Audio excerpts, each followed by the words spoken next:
Welcome to the Foul Play channel. I almost talked you into saying what Zoe did.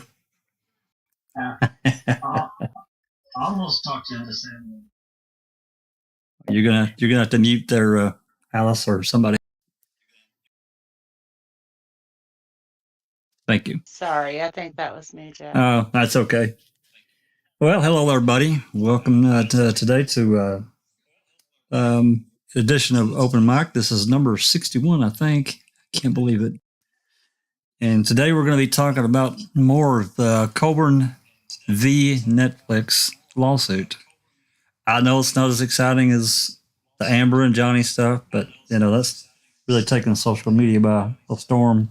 I'm sure everybody's, well, not everyone, but a good portion of everyone out there's been tuned in. It's kind of gotten us all in a grip with the various shenanigans that's been going on and things that I certainly didn't know. It has really interested me because of the civil lawsuit aspect and how that works and that process. It's really interesting to me. Not to everybody, I get it. Civil lawsuits, though, it's another outlet for it can be used for all kinds of things. And in this instance, I can't say as I blame Johnny whatsoever. But anyway, I don't want to get off on that. We'll do that maybe at the end of the show. We can talk a little bit about that. Today we're going to be, like I said, we're going to be talking about this the latest filings in the Colburn lawsuit, and specifically Michael Griesbach filed. We don't know why he did it, but he did. He filed his own brief in regards to turning over material that Netflix has requested in discovery, and that's anything before he became Colburn's lawyer. Material specifically for his books that he released, and the lawyers have been talking about this, and as the last Open Mic, we have a really good discussion about this. His lawyers have said, or Colburn's lawyers have said, "Hey, everything's been turned over. Everything's in the public domain. We don't really need to do any of that." But I personally don't believe that. I think there's more to it. I think everybody else does too. So we'll see where this shakes out. So anyway, well, first let's say hello to everyone in chat. I see Kelly and Pete Moss and TT and Fangirl Neighbor. She's not too far from me. And Disco's in chat. She's in here in Discord with us too. Andy B. I know Andy's been cracking the whip. Just a little update for Andy. He's been working on refining the Barb Yonda November 9th interview that she had with the DCI and Wendy Baldwin. And the second version that he did is actually really good. But he's going to do a little more tweaking and hopefully get us a version 3 when he has time. But it's vastly improved from the original recording. I don't know if you guys remember it, but it was awful, absolutely terrible. It gave me a damn headache. And a lot of it was unintelligible. He's cleaned this up significantly. So hopefully, when he gets time, he can get that done. And there's Darkside. Who else we got? We got Colette, JD, and there's Linda checking convictions. Hello, thanks for coming. Angie, is that Angie? I think that's everybody. Hopefully I didn't skip anybody. Anyway, we've got me and Alice and Disco and Susan in chat. Say hello, guys. Alice.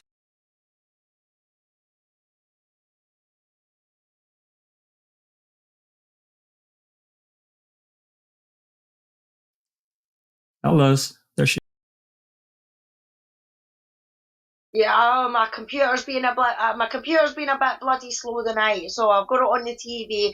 Hi guys, hi everyone on panel, hi everyone in chat. Thanks so much for joining us. This should be good.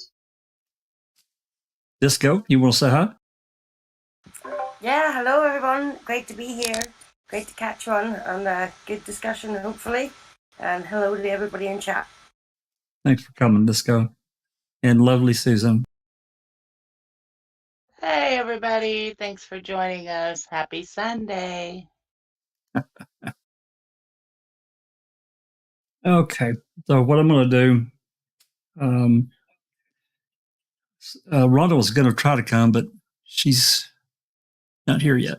So anyway, I'm going to pull up this document. This is going to be the Griesbach brief. We'll take a look at that first. And actually, Rhonda and Susan were going to read it, but since Rhonda's not here, I can certainly volunteer to help out with that if you want, Susan. This one's not too awfully long, so we can break it up. In fact, it probably whatever you want, Jack. It'd probably be better to we can take a break between instead of just reading the entire thing. Like I said, this one's it's not really that long. I said 14 pages. It's actually 10 pages, so it's not that long. So yeah, let's go ahead and get started. Take it away whenever you're ready. Okay. This is Michael Griesbach's reply brief opposing defendant Netflix, a motion to compel. Michael Griesbach, by his attorneys, Mayer, Graff, and Wallace, provides the following in opposition to defendant Netflix motion to compel. Argument. Number 1. Netflix is not entitled to discovery from Mr. Griesbach under federal R-Civ P 26B1. It outlines the scope of discovery.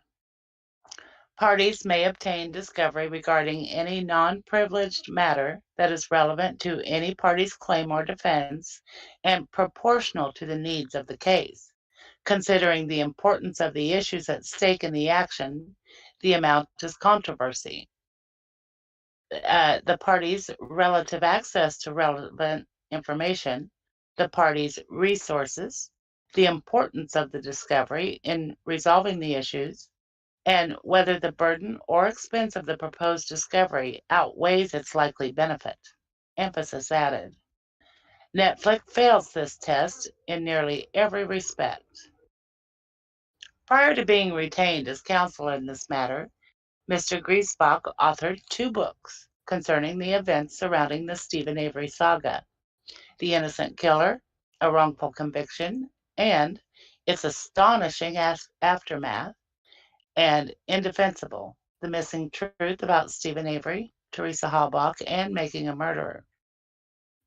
Netflix asserts Mr. Griesbach's books show that he uniquely possesses non-public information relevant to the case.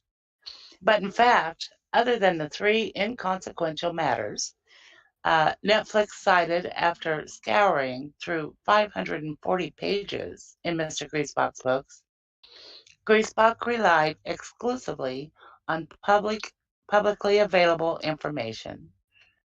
Mr. Griesbach has repeatedly informed Netflix that the information they seek is already in their possession and is available to them via public access, a much less burdensome alternative than Mr. Griesbach supplying Netflix with a substantial amount of duplicative information. Further, Mr. Griesbach is not the only person to have taken an interest in the Stephen Avery saga, and is not the only person to have published materials on the matter. Numerous other authors have published books on Mr. Avery and his convictions. This is where it becomes clear. Netflix is not merely on a search for information relevant to this matter. Netflix seeks to bog down Mr. Colburn's counsel with burdensome discovery requests and affect Mr. Griesbach's ability to effectively act as counsel and potentially entangle him in this matter as a witness. I'm sorry. Oh, for fuck's sake. That's just ridiculous. Damn it. What are they talking about? We'll break here just for a second because, these other book authors, Sean Atwood and Michael Ciccione, isn't that his name? The lawyer? Sacchini or Sacchini or something like that. Yeah, he wrote a couple of books, really good books. Beauting. There's others out there as well, but at least one I won't. Yeah, Mr. Ken Sugar. Another one that I won't mention.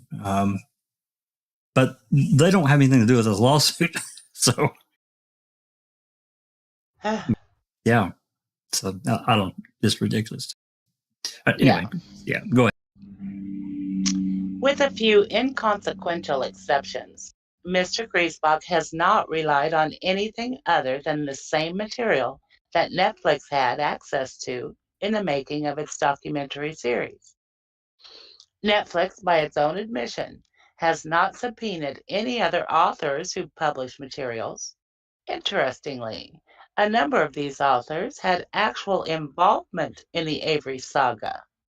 For example, Ken Kratz, Mr. Kratz, authored a novel, Avery, The Case Against Stephen Avery, and What Making a Murder Gets Wrong. Mr. Kratz was heavily involved in the events portrayed in Making a Murder, as he was the lead prosecutor in the Avery matter. Simply reading the title indicates that the material speaks directly to Netflix's Making a Murderer. On the other side of the case was attorney Jerome F. Buting, who later authored Illusion of Justice, Inside Making a Murderer, and America's Broken System. Other authors and their novels and publications about Mr. Avery and the investigations and convictions which he faced include John Farrack, Wrecking Crew, Demolishing the Case Against Stephen Avery, Scott Carson, Stephen Avery, Facts, Not Fiction, Michael Whitmore, Stephen Avery, A Biography, Rebecca Frost, Media and the Murderer, Jack the Ripper, Stephen Avery, and an Enduring Formula of Notoriety, Roger Harrington, The Making of a Murderer, The Real Stephen Avery Story. God, I didn't know there were this many books. I really didn't. My Lord. Arnold Stone, Stephen Avery, A Biography. Kelly Ritter, Stephen Avery, The Case Through the Eyes of Supporters. Sam Dennis McDonough, The Innocence and Guilt of Stephen Avery. Michael D. Caccini, Convicting Avery, The Bizarre Laws and Broken System Behind Making a Murderer. Allison Gressing, Stephen Avery, A Case Study, Making a Murder or Making an Identity. Brenda Irish Heinzelman, Haters, an essay on the reaction to the Stephen Avery movie. Sean Atwood, Unmaking a Murderer. The Framing of Stephen Avery and Brendan Dassey. The Dionysus Group, Motion Denied, Dismantling Making a Murderer 2, and Tony Costella, Stephen Avery, Missing Evidence, the examination of the Making a Murderer documentary. My gosh, I haven't heard of almost all of those. I've heard of several, but a good chunk of them I had no idea. Wow. And I want to read. Sorry, I'm late. Oh, hi. Christina. Hey, Christina. Hey, y'all. Yeah, some of them I want to read. Yeah. Like the one about the guilters. I'm interested in that. Uh-huh. Yeah. Yeah, I've some of these I've read. At least, Michael's books, not Griesbach. That's Cicioni or Howard Sally, how you say his name. Right. I've got Wrecking Crew. I got Buting's book. Read that. Yeah. I think I read it, and it's actually really good. And I think there's a book that I got that I never, Sean Atwood's book. I think I got it, but I've never read it. Yeah, I haven't either. And then is the Sacchini book any good? It's great. Is it? It's great. Yeah. It's probably one of the best. One as well. It's good. You liked it too? Yeah. I've got the Michael Ciccini one. he is absolutely brilliant the way he breaks down, because if I remember right, he was either a prosecution lawyer or he was a defense lawyer. Defense lawyer. So he knew the ins and outs of the court. So in his book, he breaks it down. He breaks like the lawyering side down to a T, Yeah, and I he like says the they've done subtitle. it this way. Yeah, we've done it. They done it this way because of this, because a lawyer can do this, you know, and he kind of breaks it down that way. So yeah, that's one I would highly recommend. Wrecking Crew with John Frack. I've got that one, and I've read that from front to back. And Illusion of Justice. Jerry Butin. Yeah, but good. I didn't know that there was all these other ones out there.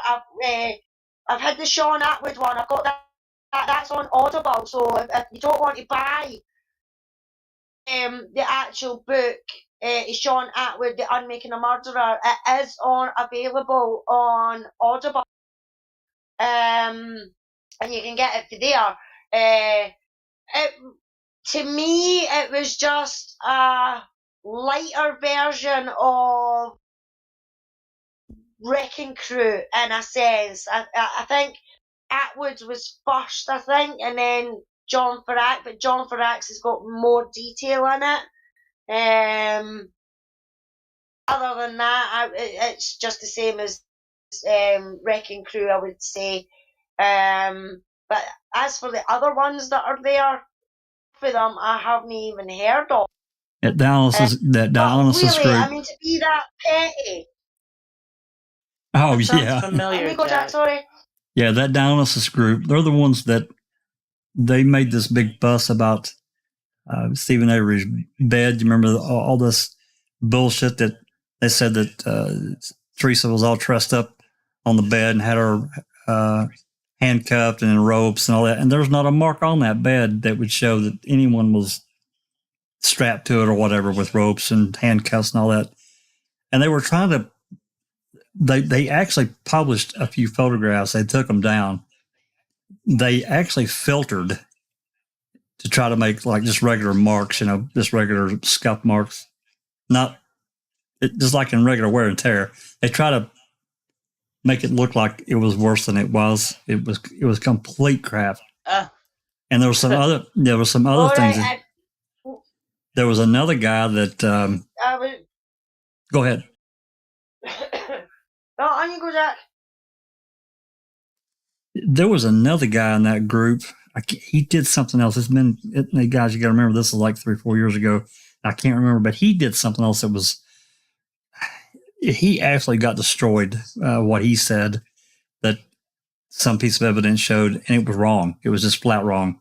So they got tore down pretty bad. But yeah, like the rest of you, the rest of these books, a good chunk of them, I never even knew were out there.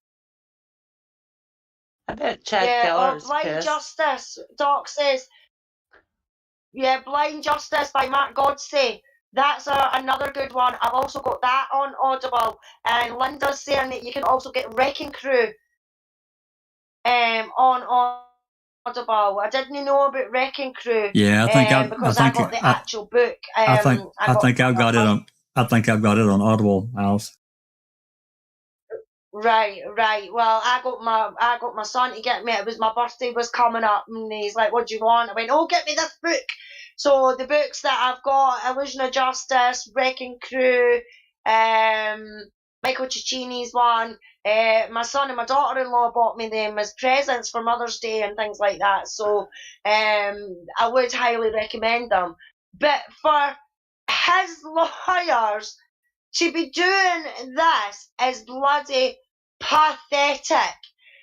All these authors aren't the ones that are taking Netflix to freaking court. That's right. You know what I mean?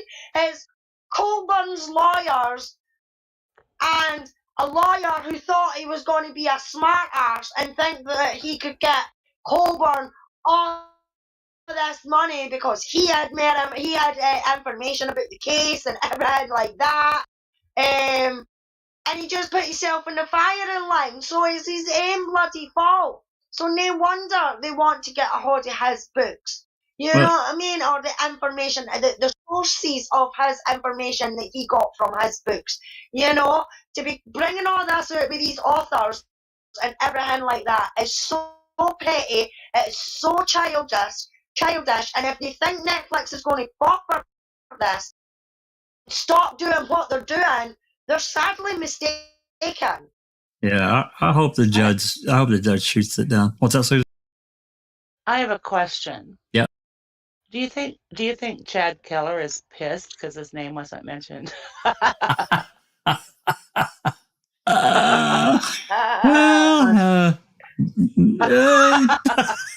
Probably.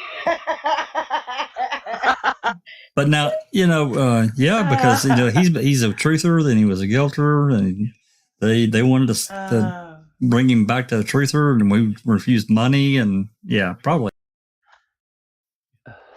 That's funny. But he said he had like 15 books written or something. Wasn't it? Exactly. That's what I'm saying. I remember seeing one, and it didn't really reveal anything more than we already knew. Yeah. I was just making a joke. I know. Okay. Any questions? I really have been looking in chat. Any questions out there that we can address before we move on?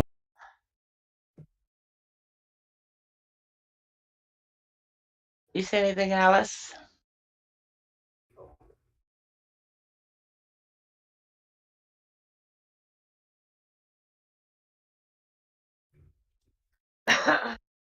Yeah, I just scanned through. I didn't really. Come on, computer. No, I think we're good. My computer's just running a wee bit slow. They'll just say Nan's life says that Griesbach shouldn't be anywhere near the legal team for Colburn anyway. And yes, I completely agree with that. Ladon, thanks for joining us. Says I would like to see Colburn. I would like to say Colburn is the biggest freaking liar, but there are so many of them that are full of crap that it would be a very tough contest to say who was the worst. Yeah, that's true. Well, what's really amazing to me is all these. There were several lawyers that Colburn talked to prior to Griesbach agreeing. He retired and rushed to file this claim. It's really surprising to me that he did it because he's been a prosecutor, pretty much as far as I know, his entire adult life. Actually, I'm sure of it. I don't think he was there may have been a time very early on, but I don't even think there was then. Because I'm thinking back to the 80s. He was with Manitowoc, and I don't remember anything prior to that. Do you, Susan, or anyone? I think he's always been a prosecutor. Yeah, I think he's always been a prosecutor, Jack. Yeah, I think you're right. I don't know. But, regardless, he had to have known, Colburn had to have told him, look, I'm having trouble getting a lawyer. No one wants to take this case. Now, I'm sure it was a daunting thing thinking about, taking on Netflix because they're so big and all that kind of stuff. But it's really kind of surprising that he would do this. Of course, he's not the lead now, but he's still on the team. So anyway, all right. So Linda was asking, can you make a list? This document is actually on fileplay.site, right? I don't know. I doubt that Zoe's got it up yet, but I'll put it in the to-do list, and it will definitely be available. And I forgot to link That'd it. be the easiest way. Yeah. To see all these again. Absolutely. But I will make the document available, and I'll put it in the description. I forgot to do it before we started. And I guess I had a brain aneurysm when I created the video or the link last night. So anyway, I'll make sure that the document's available. This is page 3. It's not a long document, so it'll be available. Okay. Yeah. Go ahead whenever you're ready. Okay. let's see, again, Netflix has not made requests of any of these other authors, leaving us to ask why. Why they would be so insistent that they need materials for their defense, yet they do not seek it from these easily ascertainable potential sources. The answer is clear. Netflix is attempting to pry into Mr. Colburn's counsel's mind and is attempting to burden him with duplicative and unnecessary discovery requests to place more strain on what is already a complex and burdensome matter. But the results of Mr. Griesbach's research and his opinions are well known to Netflix, as they are published. Moreover, it is not Mr. Griesbach's opinions that are being litigated. The issue herein is how Netflix portrayed events and how this portrayal affected Mr. Colburn. Netflix states specifically how both the underlying court proceedings and later MAM impacted opinions of Mr. Colburn held by not only Mr. Griesbach, but also by others in the community, many of whom Mr. Griesbach knew and possibly interviewed for his books, are relevant to Mr. Colburn's reputation and his damages. This assertion seems to imply that somehow Mr. Griesbach's personal opinion of Mr. Colburn is at issue in this matter. While Netflix claims it is not seeking anything more than documents, it is clear by this statement that it seeks something more. The fact that Netflix is admitting that it wants to obtain Mr. Griesbach's opinion, again, points to a desire to undermine Mr. Griesbach's ability to act as a zealous advocate for his client, and possibly entangle him in an attorney-witness matter. Further, the relevance of Mr. Griesbach's opinion on the matter clearly does not have as forceful an effect as Netflix insinuates. What need would there be for a trial at all if Mr. Griesbach could simply sway the court of public opinion with such ease? Simply put, Mr. Griesbach's research and the publishing of his novel have no bearing on the way Netflix chose to portray matters, how people were influenced by such portrayal, and what damages Mr. Colburn has suffered. There is nothing from which Netflix can glean any discoverable or relevant information from which it does not already possess, or that it can easily obtain via public access. As such, the burden of and expense of complying with Netflix's subpoena vastly outweighs any benefit, namely, because there is no benefit. Compliance with the subpoena serves only to burden Mr. Colburn's counsel. As its second justification for subpoenaing one of Mr. Colborn's attorneys, Netflix exaggerates Mr. Griesbach's involvement in the Avery case themselves. Griesbach's involvement was extremely limited, and as pointed out in his initial brief, the subject matter of his involvement is already a matter of public record. Netflix has failed to demonstrate that Griesbach's negligible involvement, as set forth in his declaration, might lead to information that is relevant to Mr. Colburn's defamation case. As Netflix correctly points out, the court must consider, quote, the totality of the circumstances, weighing the value of the material sought against the burden of providing it, and taking into account society's interest in furthering the truth-seeking function of the particular case before the court.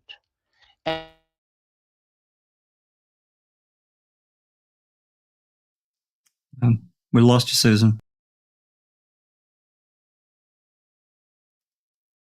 Are you here? Hope your batteries didn't die in your headphones.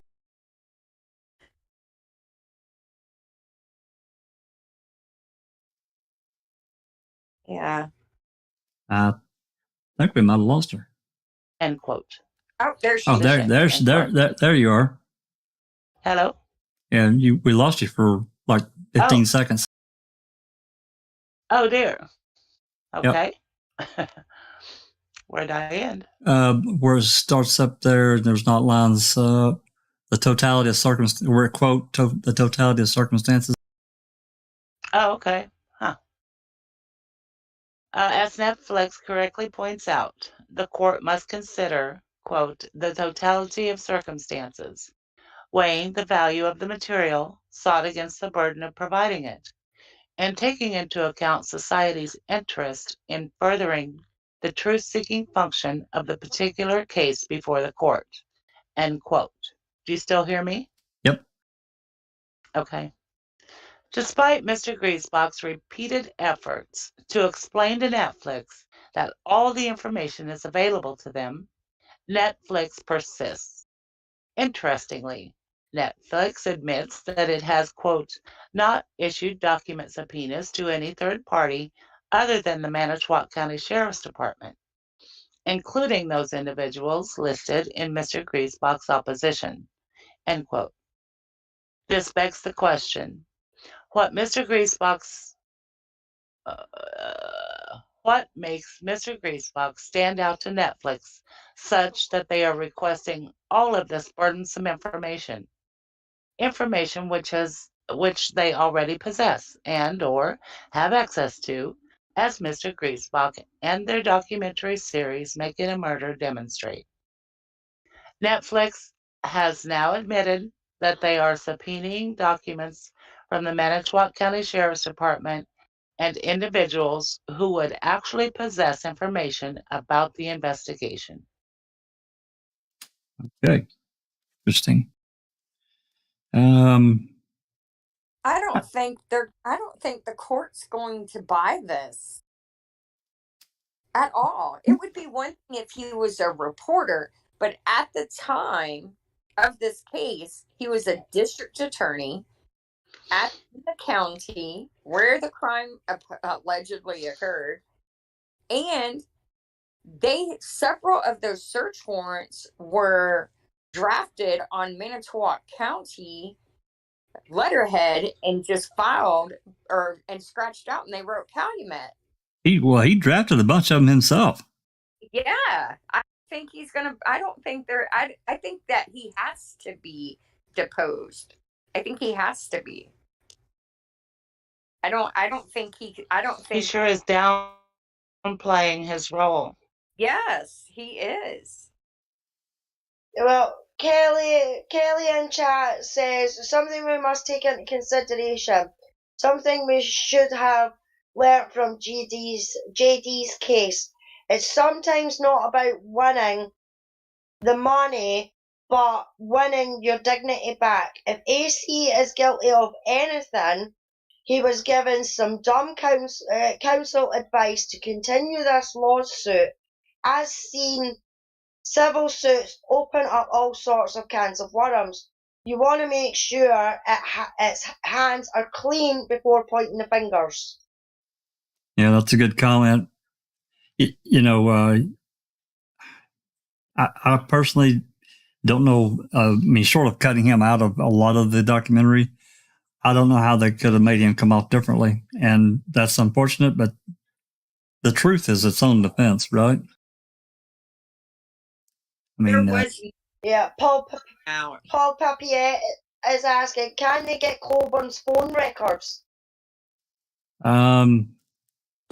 Well, it depends, but there's the potential that could happen. Yes, I don't know about I'm not sure about his records from Manitowoc County, but personal phone records, possible, I guess, depending on what leads where. We need his deposition and what do they call them? The interrogatories, which are like questionnaires they have them fill out. Yeah, we need those. Like a declaration. Mm-hmm. Because he didn't want to do those. They filed motion trying to get Colburn instead of filling those out. Well, I think that the depositions have to be done by the 20th, I think the judge said. And the last, isn't that right, Susan? Did you remember that? No, I don't, Jeff. I think it was like the 20th or the 23rd. Yeah, they're doing Right. depositions now. Yeah. I'm sorry. Well, no, I think that's the date that was in the last set of documents that we read. Yeah. It was 20th or the 24th. Something But here's the thing, like to piggyback on the cell phone records, if he was using, many of these officers use a cell phone that's paid for by their employer.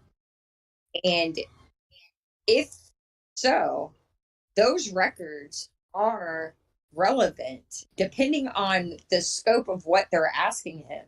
If they're questioning him about his activities during the investigation, I think they're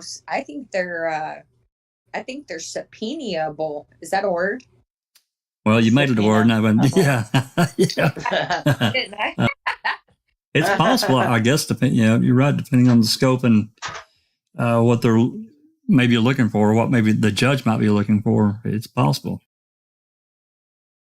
AD's saying, imagine that call of the plates on the 3rd. I mean, that could be a part of it, because that was one of the things that was portrayed in MAM was him calling in the plates because they played the recording in the court, Well, if they're going to get their hands on that full transmission, Well, if they were going to do that and bother with getting cell phone records, we'd want the full data. And what I mean by that, it would show the tower locations, everything, because a lot can be gleaned from that. It may not be an exact. Nice.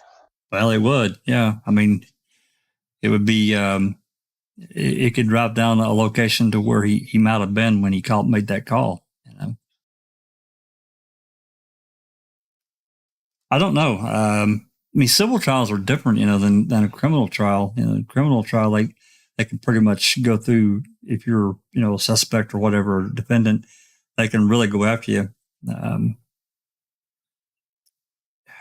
Civilly, the rules are different, but yeah, I mean, I think there's a potential for that. Absolutely.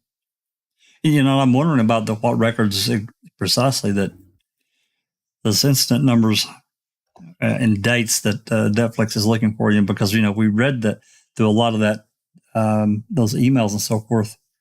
The last time we talked about the last set of documents that we went over, there was a lot, but there was 3 or 4 incidents that they're talking about here, and I want to know what they are.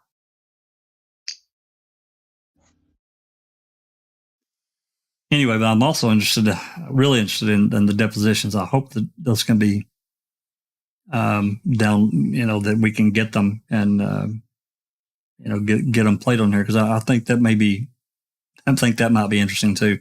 I'm not, and who else is going to be deposed? I don't think we have a list, do we? I don't think so.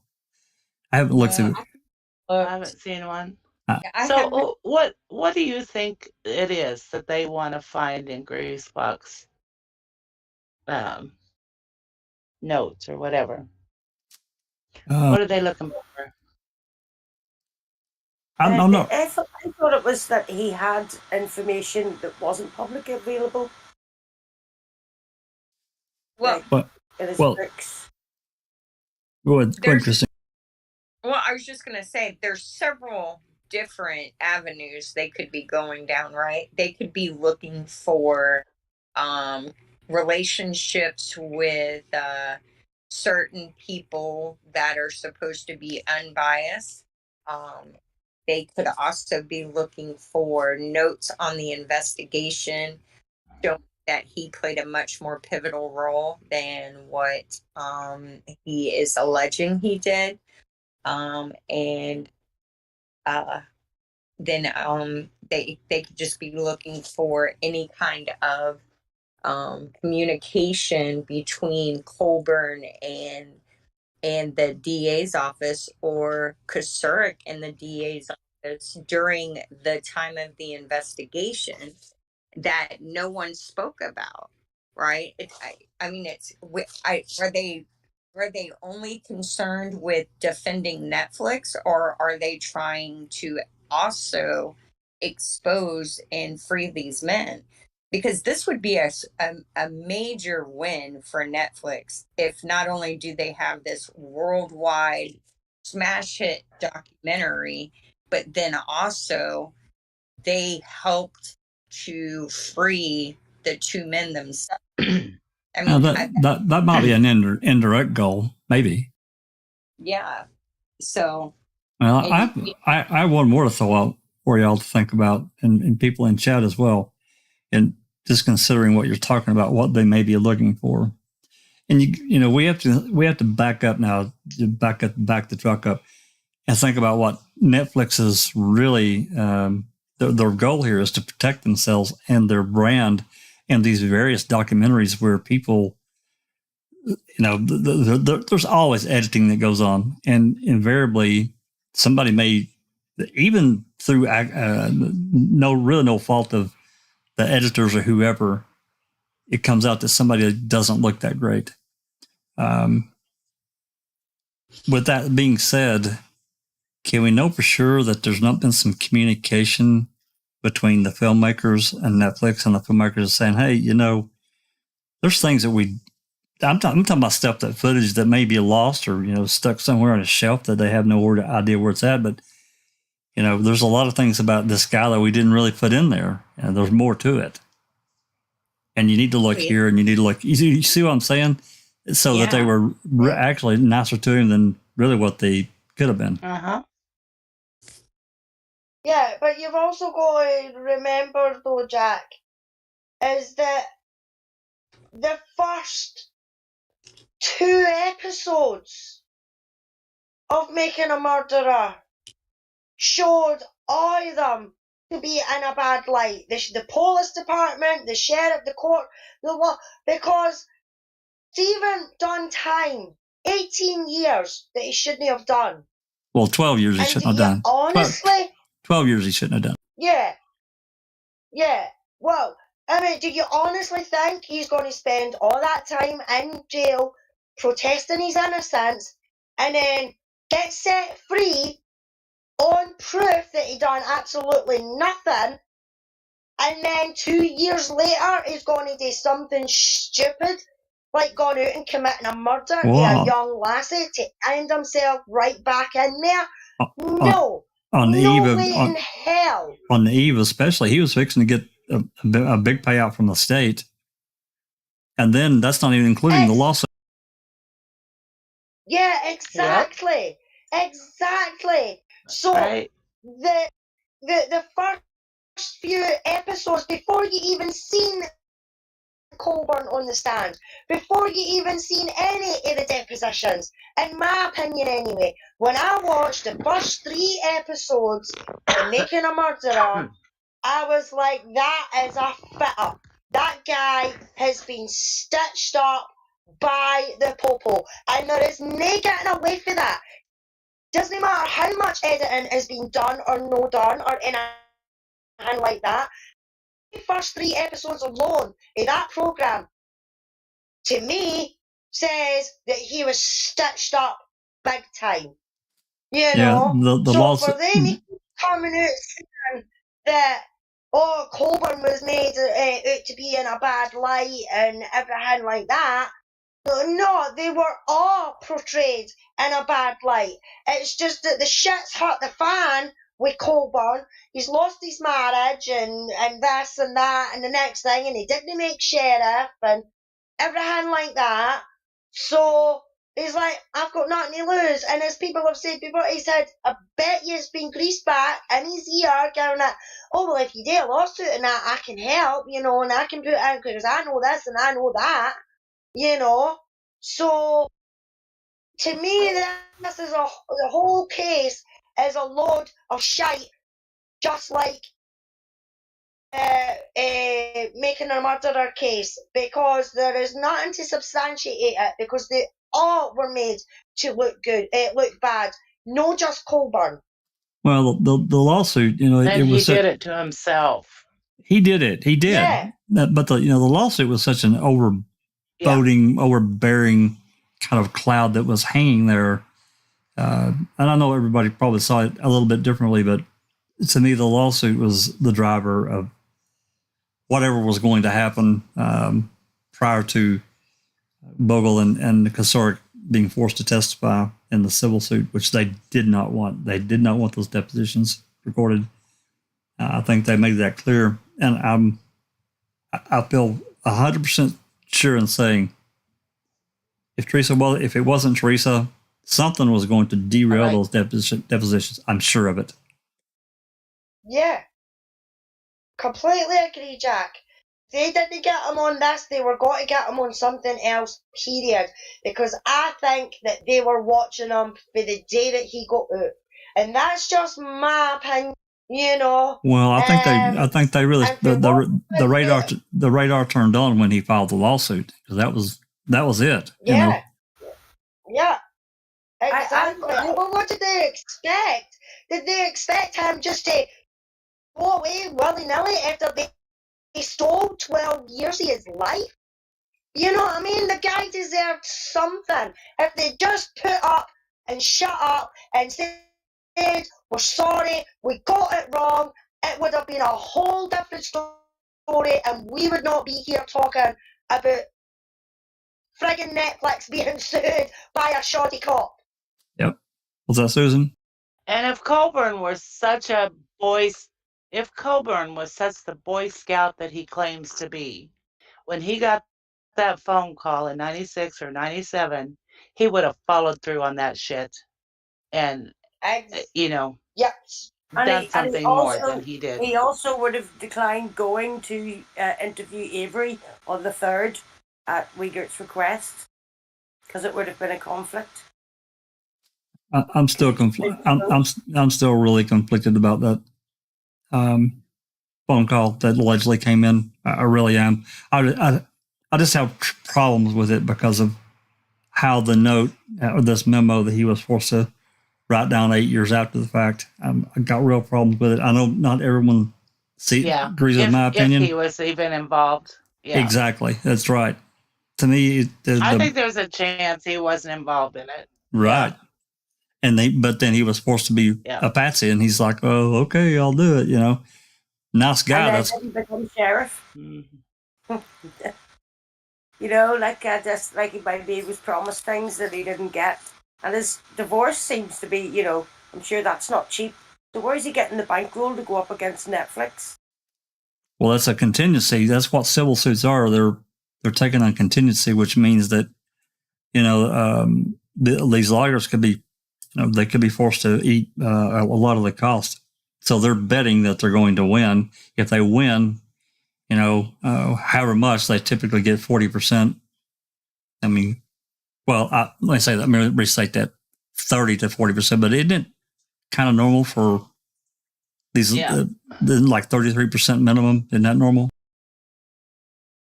You get a third, basically. I think so. Yeah. And he's got how many people on this case? Quite a few. I think there's, including Griesbach, I think there's 4 or 5 of them at least. There's 4. There's Riley, Griesbach, Barker, and the guy who, the older guy that everybody says is a conspiracy theorist. Yeah, I can't think of their name. Yeah. I can't remember his name. But yeah, who wrote? I'm sorry. Who wrote this one? Who wrote this response?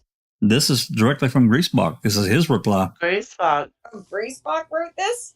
Yeah, this is he. That's what. Well, you weren't here at the beginning. Oh. We don't really understand why he wrote his own reply, because the other lawyers that are doing basically running the case have already basically said the same thing. He's just piling on. I don't really understand. This is interesting. So if he loses and he's I'm sorry, I said that wrong. If he has to go to court, he'll argue his own motion. But if he loses, man, that's just odd. That is odd. It is. I was surprised when I saw it, because Cherie. He's just fighting against this discovery. Yeah, this is just discovery up until he became Colburn's lawyer, you know. But I wonder if he's not doing this so he doesn't have to pay someone else, because this is not really Colburn. This is kind of his, right? And he is a money hungry. Yeah. It is, but I mean, it's still tied to the lawsuit, so it's really, I think, still all in one. I still don't really I just don't understand why he would do it, or why he would feel the need to do it. Maybe he felt like the reply wasn't strong enough. I don't know.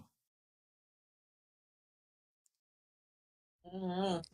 I don't know. I still think there's a potential that the filmmakers could have said, "Look, you know, there's more to this than what we see on paperwork or what we see in these books, and you need to look." That's funny. I made a comment last week on a Reddit post, and I said, and this is what I said. I said, I feel like Riccardi and Demos have left clues in both seasons of Making a Murderer. And if we only watch it closely enough, we have everything we need to solve this case. Want the uncut stuff, though, Christina. I want all the shit that they didn't use. I know. But that's funny that you said that, because if they did that, they definitely have tons of stuff they didn't. Hundreds of hours, you know they did. Oh yeah, that confirms to them that their theory, or however you want to word it, we're going to say theory because we don't want them to get sued again. That their theory of who's responsible, because one thing we know about attorneys is they don't commit to anything, right? So if they did actually, like, if let's say we find a clue that we've missed up until now and it's saying, you know, this is who did it or whatnot, if they did that, they wouldn't do that. They wouldn't embed that like an embedded confession unless they have the evidence to back it up, because they don't want to be sued. So, yeah, you know, I get it. I understand what you're saying. I thought that's what the motive was. They were trying to get more footage from Netflix, and they were claiming, well, we don't own that footage, we just own the product. You know, we don't own the edits or anything like that. So it's interesting. It's interesting. Yeah, they were. That, because I think it's Heel Spider that actually wrote an op when this lawsuit was filed, wondering if this wasn't an attempt to actually score footage that wasn't used to try and flesh out the Convicting a Murder documentary. That's interesting. Yeah. That is a damn good point right there. Pretty sure it was Hill Spider, and it is because I feel like, as Disco was questioning bankrolling it or whatever, I feel like this lawsuit never would have been brought if there wasn't money. Because one thing we all can agree on is Griesbach is very money hungry. Like, you know, and also fame hungry. But I don't see him spending the time filing this motion unless somebody gave him money to do it. He wouldn't do this out of the kindness of his heart for Colburn's reputation. Well, you wouldn't think so, because, you know, there was so much. I mean, it was such a much hotter topic, you know, when Colburn filed the lawsuit, or was looking to file a lawsuit in the beginning of 2016, and for him to wait, you know, damn near to the end. They were actually late, like I've said many times, in actually getting the filing in past the deadline, because there was 3 years statute of limitations ran out, and they were just a few days late. They let them do it, but I can't necessarily disagree with that. But I think that, which is bullshit to begin with. I mean, yeah, it is. You know, statute of limitations is fucking statute of limitations. I agree. You know? You're late. Unless you're in Wisconsin. Yeah, apparently. Yeah. I don't know. It's crazy. You know, hey, I want to give a shout out to I Don't Recall Cherie. Yep. I messaged privately about getting me some documents. I figured it'd take her a week or so, because she's busy. Take her a freaking hour. Yeah, Cherie rocks. Yes, she does, for sure. She had them to me that evening. Sure did. Absolutely. She's fantastic. Yeah. Mad respect for her, and it was much appreciated. So. I didn't, these last three, I didn't even ask because I was actually I knew that they were out and I just didn't have a chance to message her, and woke up the next day, boom, they were there. She had already got them for me. That's awesome. Yep. So, okay. Any comments that we need to get to? Yeah, BW Haggis has joined us in chat. Welcome, Haggis. Says, I've been feeling like it is like a house of cards situation. Once you pull out the Avery Dassey cards, the whole house falls, and more stitch-ups will come to light when all the other cases are looked at, or when the other cards are looked at. Hold on, I'm going to see that one again. Yeah, I see that. Yeah, well, there's still a lot that we haven't seen. We know that for sure. We're trying. We've been trying to get certain things. We've gotten a lot of stuff, but there's still a lot that we don't have. I'd like to have the rest of the DCI documents that we can't seem to get. There's still. I'm going to guess at least a couple dozen of those that we don't have, which is weird. I don't know. Rook in yours got hundreds of those, but for some reason, it's like you get to a certain section and boom, there's 4 or 5 we can't get. There's also some of them they're not complete. We don't only have part of the report. Yeah. Paul Papiat, thanks for joining us, Paul. Nice to see you. He says, this case reminds me of when Hunt sued Rampart magazine for saying he was involved in the JFK assassination. Rampart subpoenaed head of CIA, FBI, etc., and Hunt lost. Wow. Yeah. And then we've got Clive Coolidge, who's joined us in chat. Hi, Clive. He says, hi, everyone. I don't think the Colburn should get any money for ruining 2 guys' lives. He should shut his mouth and and accept his fate. Yes, I completely agree. He doesn't deserve a payout at all. 2 guys' lives and their entire family. Yeah. Yeah, exactly, Susan. Yeah. Yeah, and we've all discussed it before. The few edits that are in Making Murder, they didn't change anything, nothing. And anyone that was truly interested, yeah, they're not going to like him anyway with a lot of the actions that he took and the law enforcement and these various agencies. That they're not going to like it.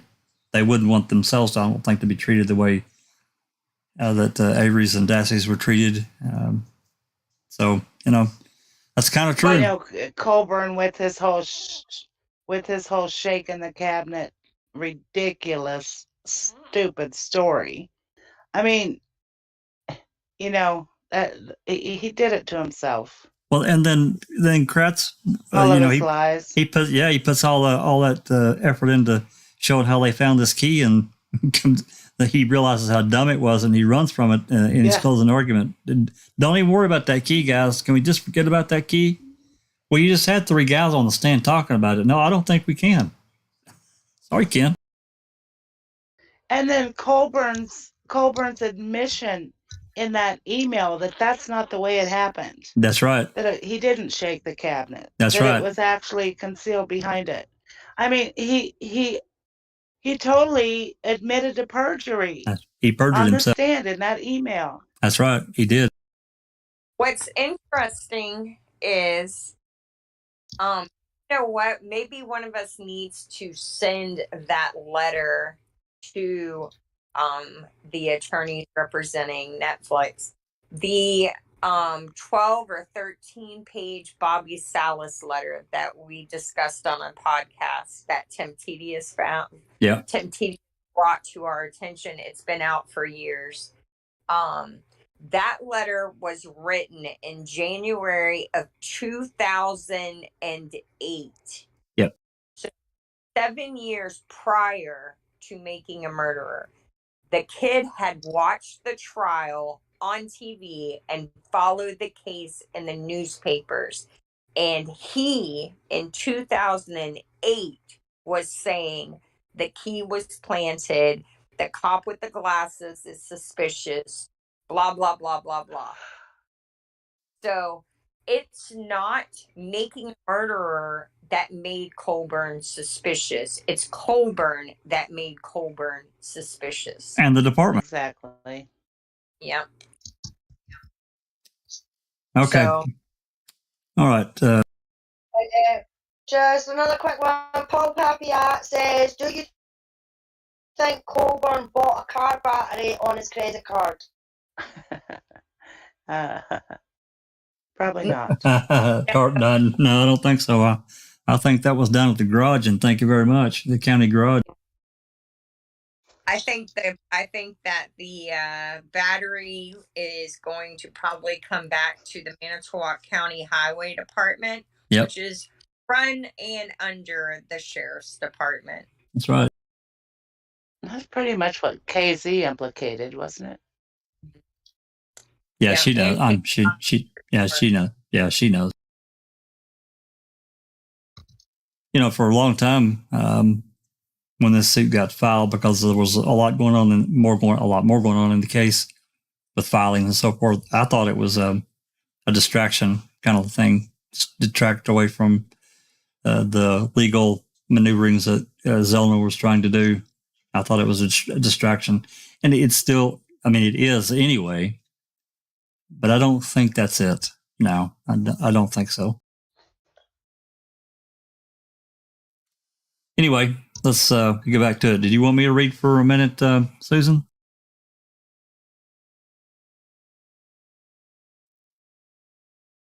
Sure. I want to read what Clive wrote there. Oh, go ahead. He says, does anyone on here think Colburn got divorced because his wife could not... Can you hear me? Yeah. Do you hear me? Yes. Oh, I was just reading what Clive had written on here. Yeah, go ahead. He says, does anyone on here think Colburn got divorced because his wife could not live with what he did to Stephen and Brendan? Something like that would break a marriage. Very possibly. That's Hopefully, so she can testify against him. So that's interesting. I made a comment a while back about that. She's blind, okay?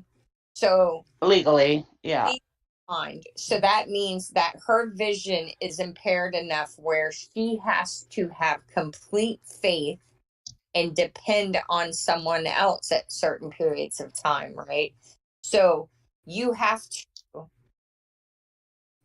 to be able to trust that the person who's leading you isn't going to intentionally or unintentionally put you in harm's way.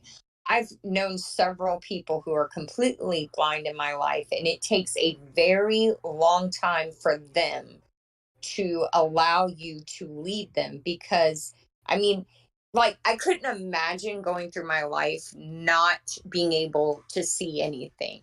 So when you have someone else, you have this trust, right?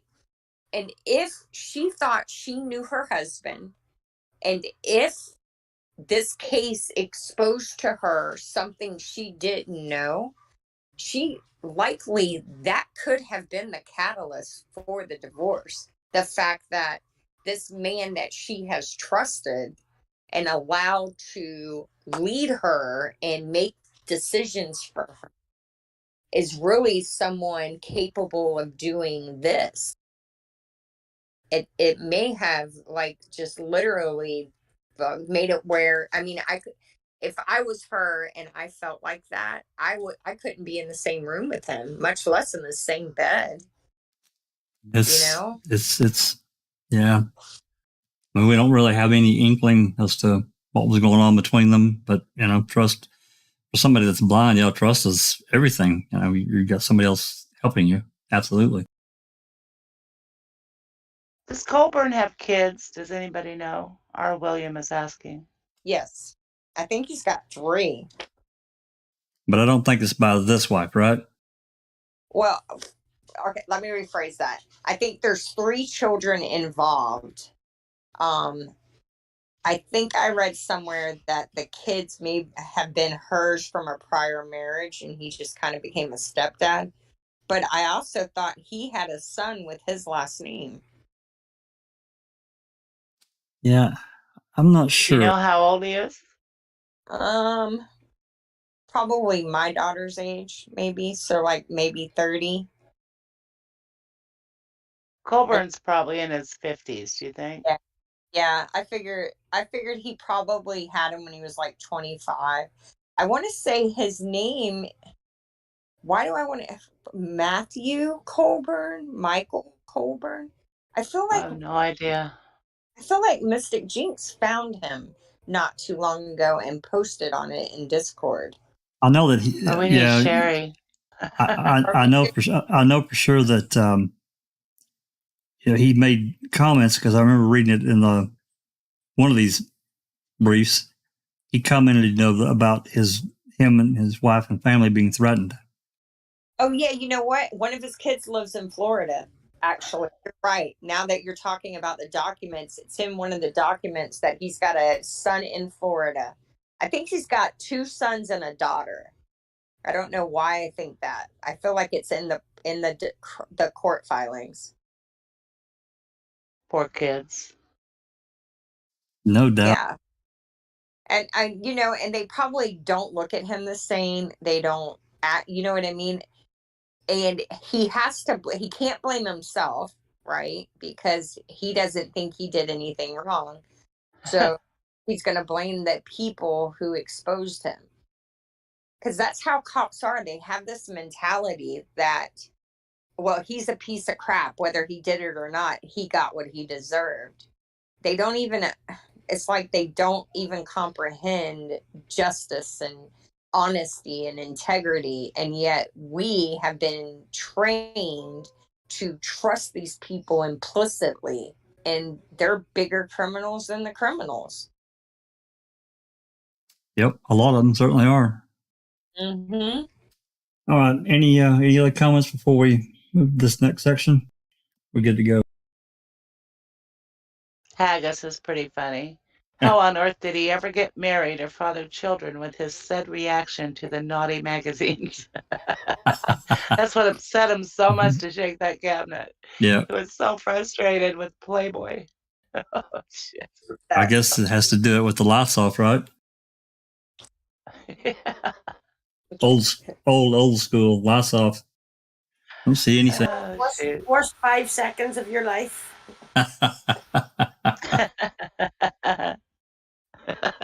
Just long enough to make a touchdown and gone. Sorry, Jack. Go on. Okay.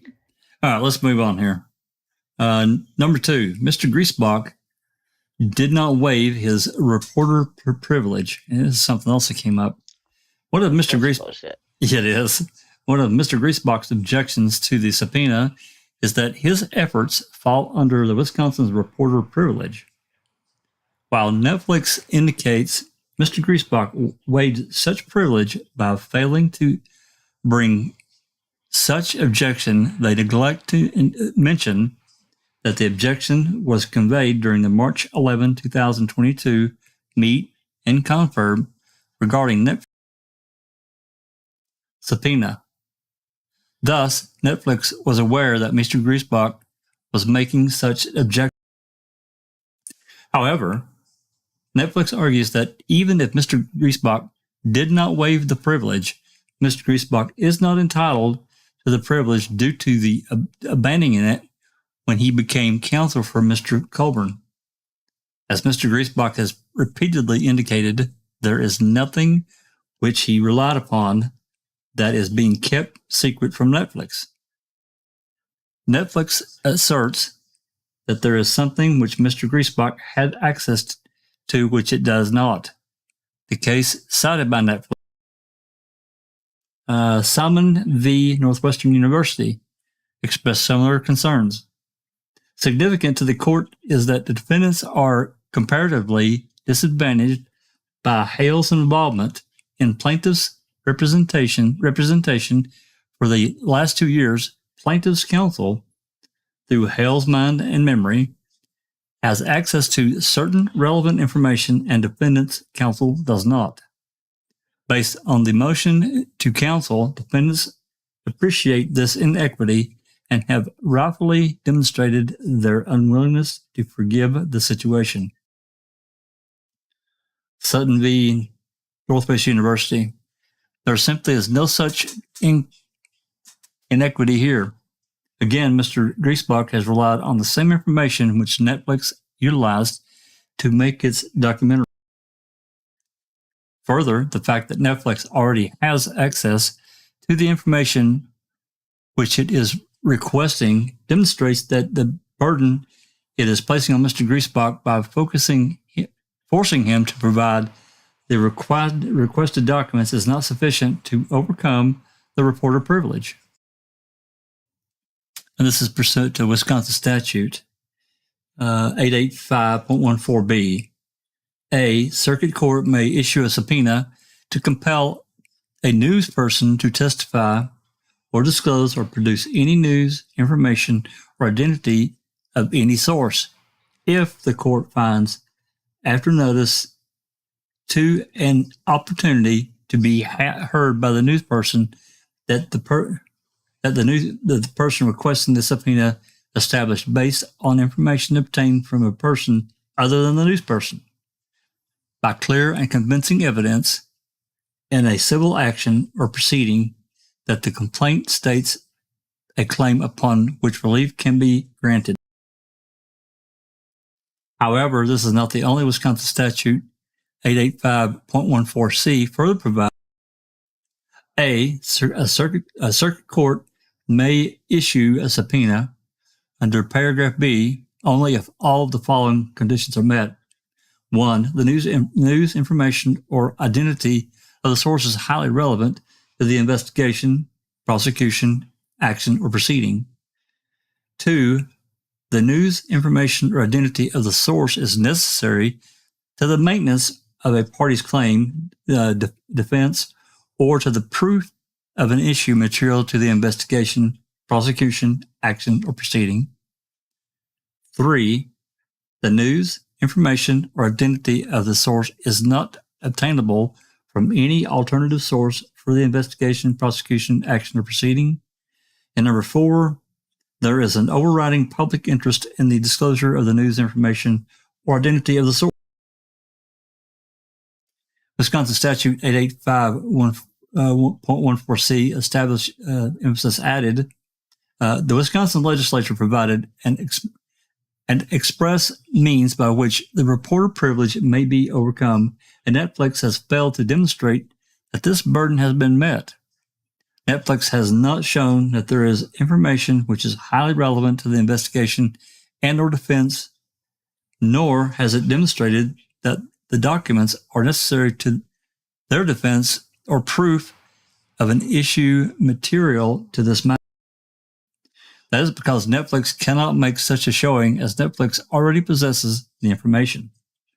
Further, because the information is publicly available and Netflix's possession, Netflix cannot possibly argue that the information, quote, is not obtainable from any alternative source, end quote. Lastly, Netflix has not demonstrated but any, quote, overriding public interest in the disclosure, end quote, or the requested document. The Wisconsin legislature is clear on how Netflix may overcome the privilege. Netflix's argument, based on an Illinois matter interpreting the Illinois reporter privilege, does not overcome Wisconsin's own reporter privilege. Lastly, the facts of Simon are easily differentiated than those herein. While the cursory review of Simon reveals Mr. Hale, reporter turned attorney, trying to invoke the reporter privilege, a more in-depth review shows that Mr. Hale was far more involved in the underlying matter than Mr. Griesbach. Mr. Griesbach did not have anything to do with making a murder or the events on which it premised outside of being an attorney in the district attorney's office at the time of search warrant or subsequent recusal of the office. Mr. Hale, on the other hand, was extensively involved in the underlying matter as he was one of the filmmakers and executive producer of the documentary which the plaintiff argued created false evidence against him to frame him for a murder which was at the center of the case.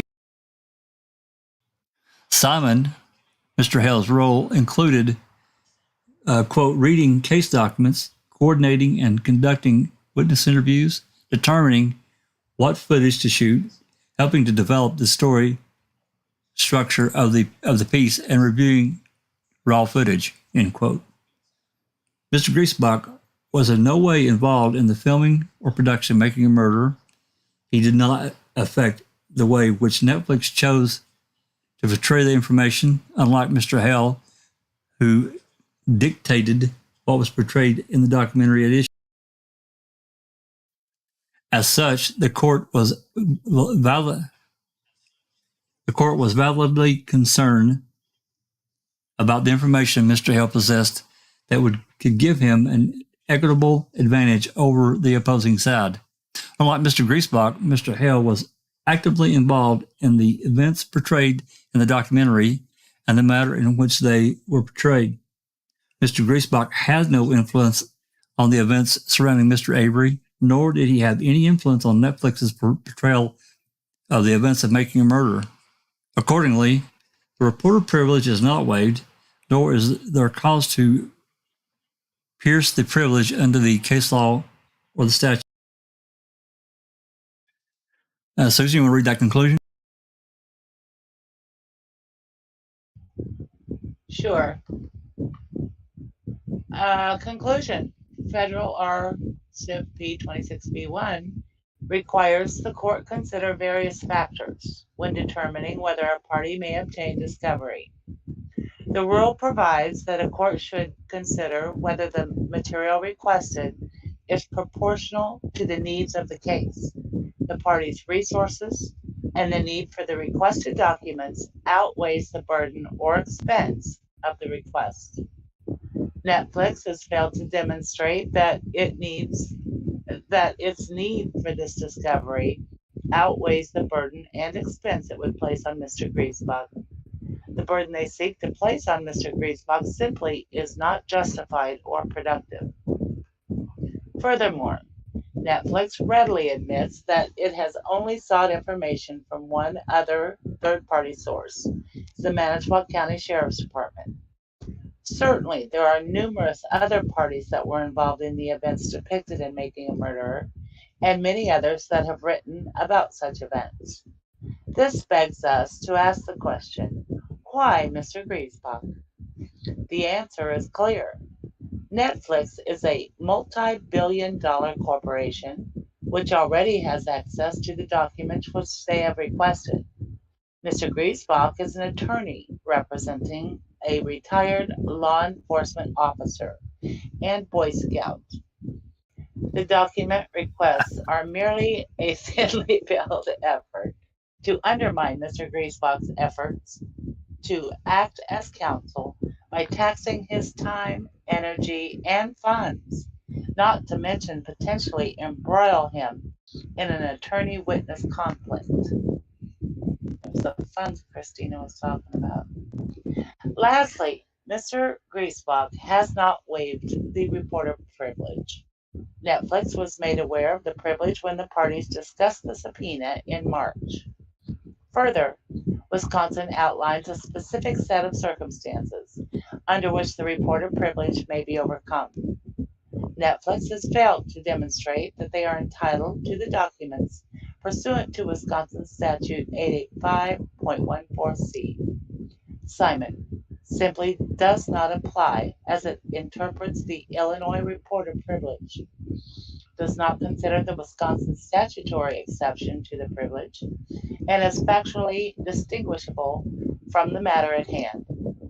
For the reasons articulated above, Attorney Michael Griesbach respectfully requests this court deny Netflix motion to compel, dated the 10th of March 2022.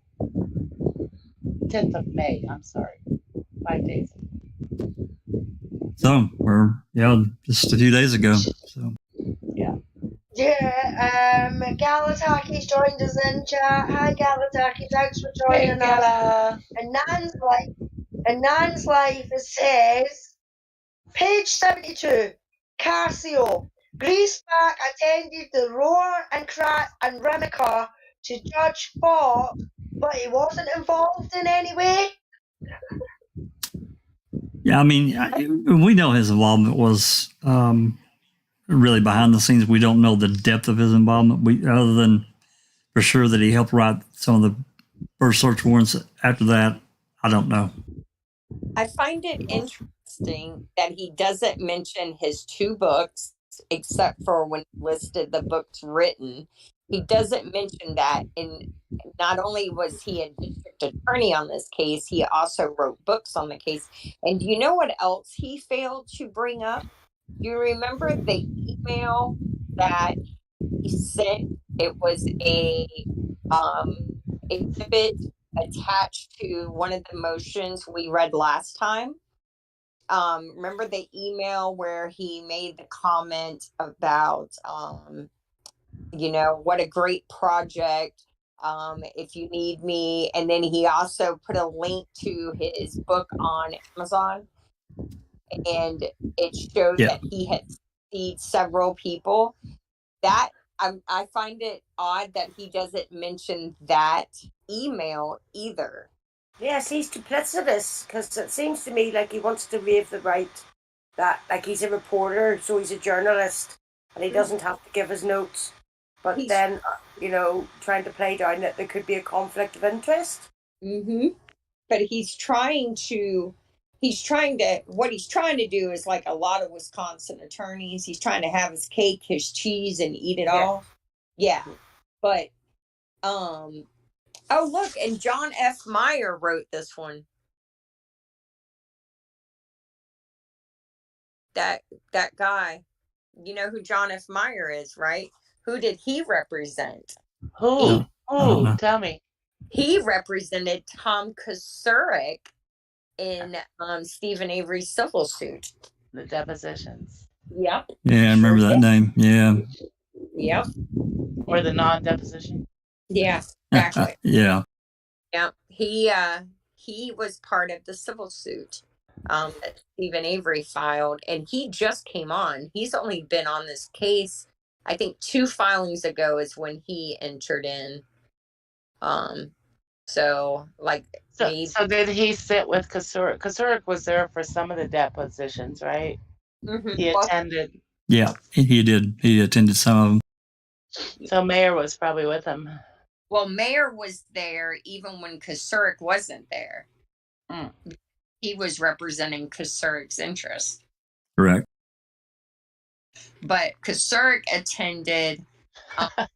What was his name? The one. I can't. I'm gonna get his name wrong. One of the the older guy, was it? Yeah. I'm not gonna know his name off the top of my head, but that's the only deposition he attended, and that guy sung like a canary. He told all of Kosurik's business. Yeah, I'm trying to remember his name. It's a weird name. Kolansky, maybe Kolansky. Kolansky or something. Yeah, that's correct. Yeah, I think that's it. But anyway, he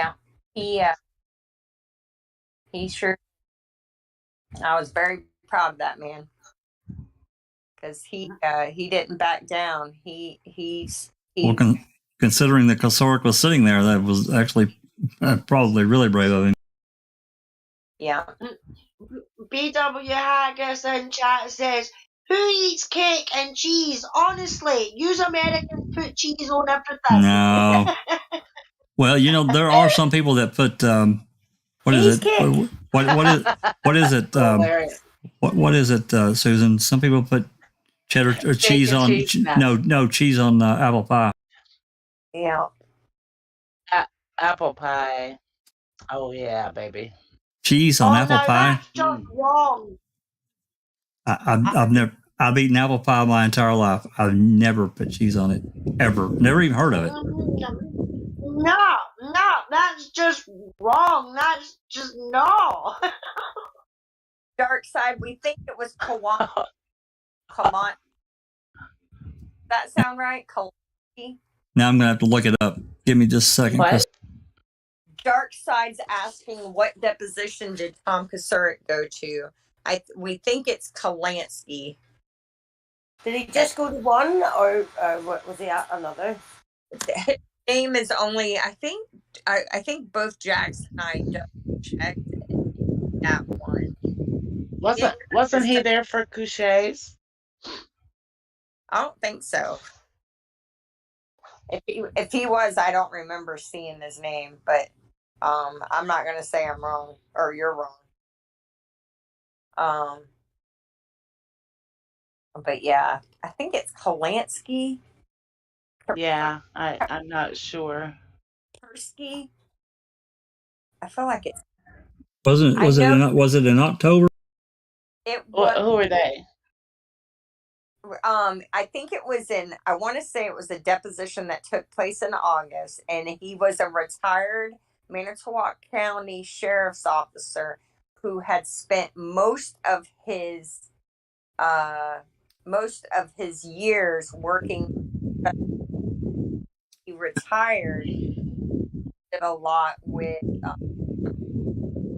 not the organization Kosuric's with. This guy right here, it's on the screen. Alan Kalansky. Polanski. Oh, we got it right. Good job, Jax. Yep. And I think it's on page present. It says Stephen Avery, and then it says also present Tom Kosuric, if I remember right.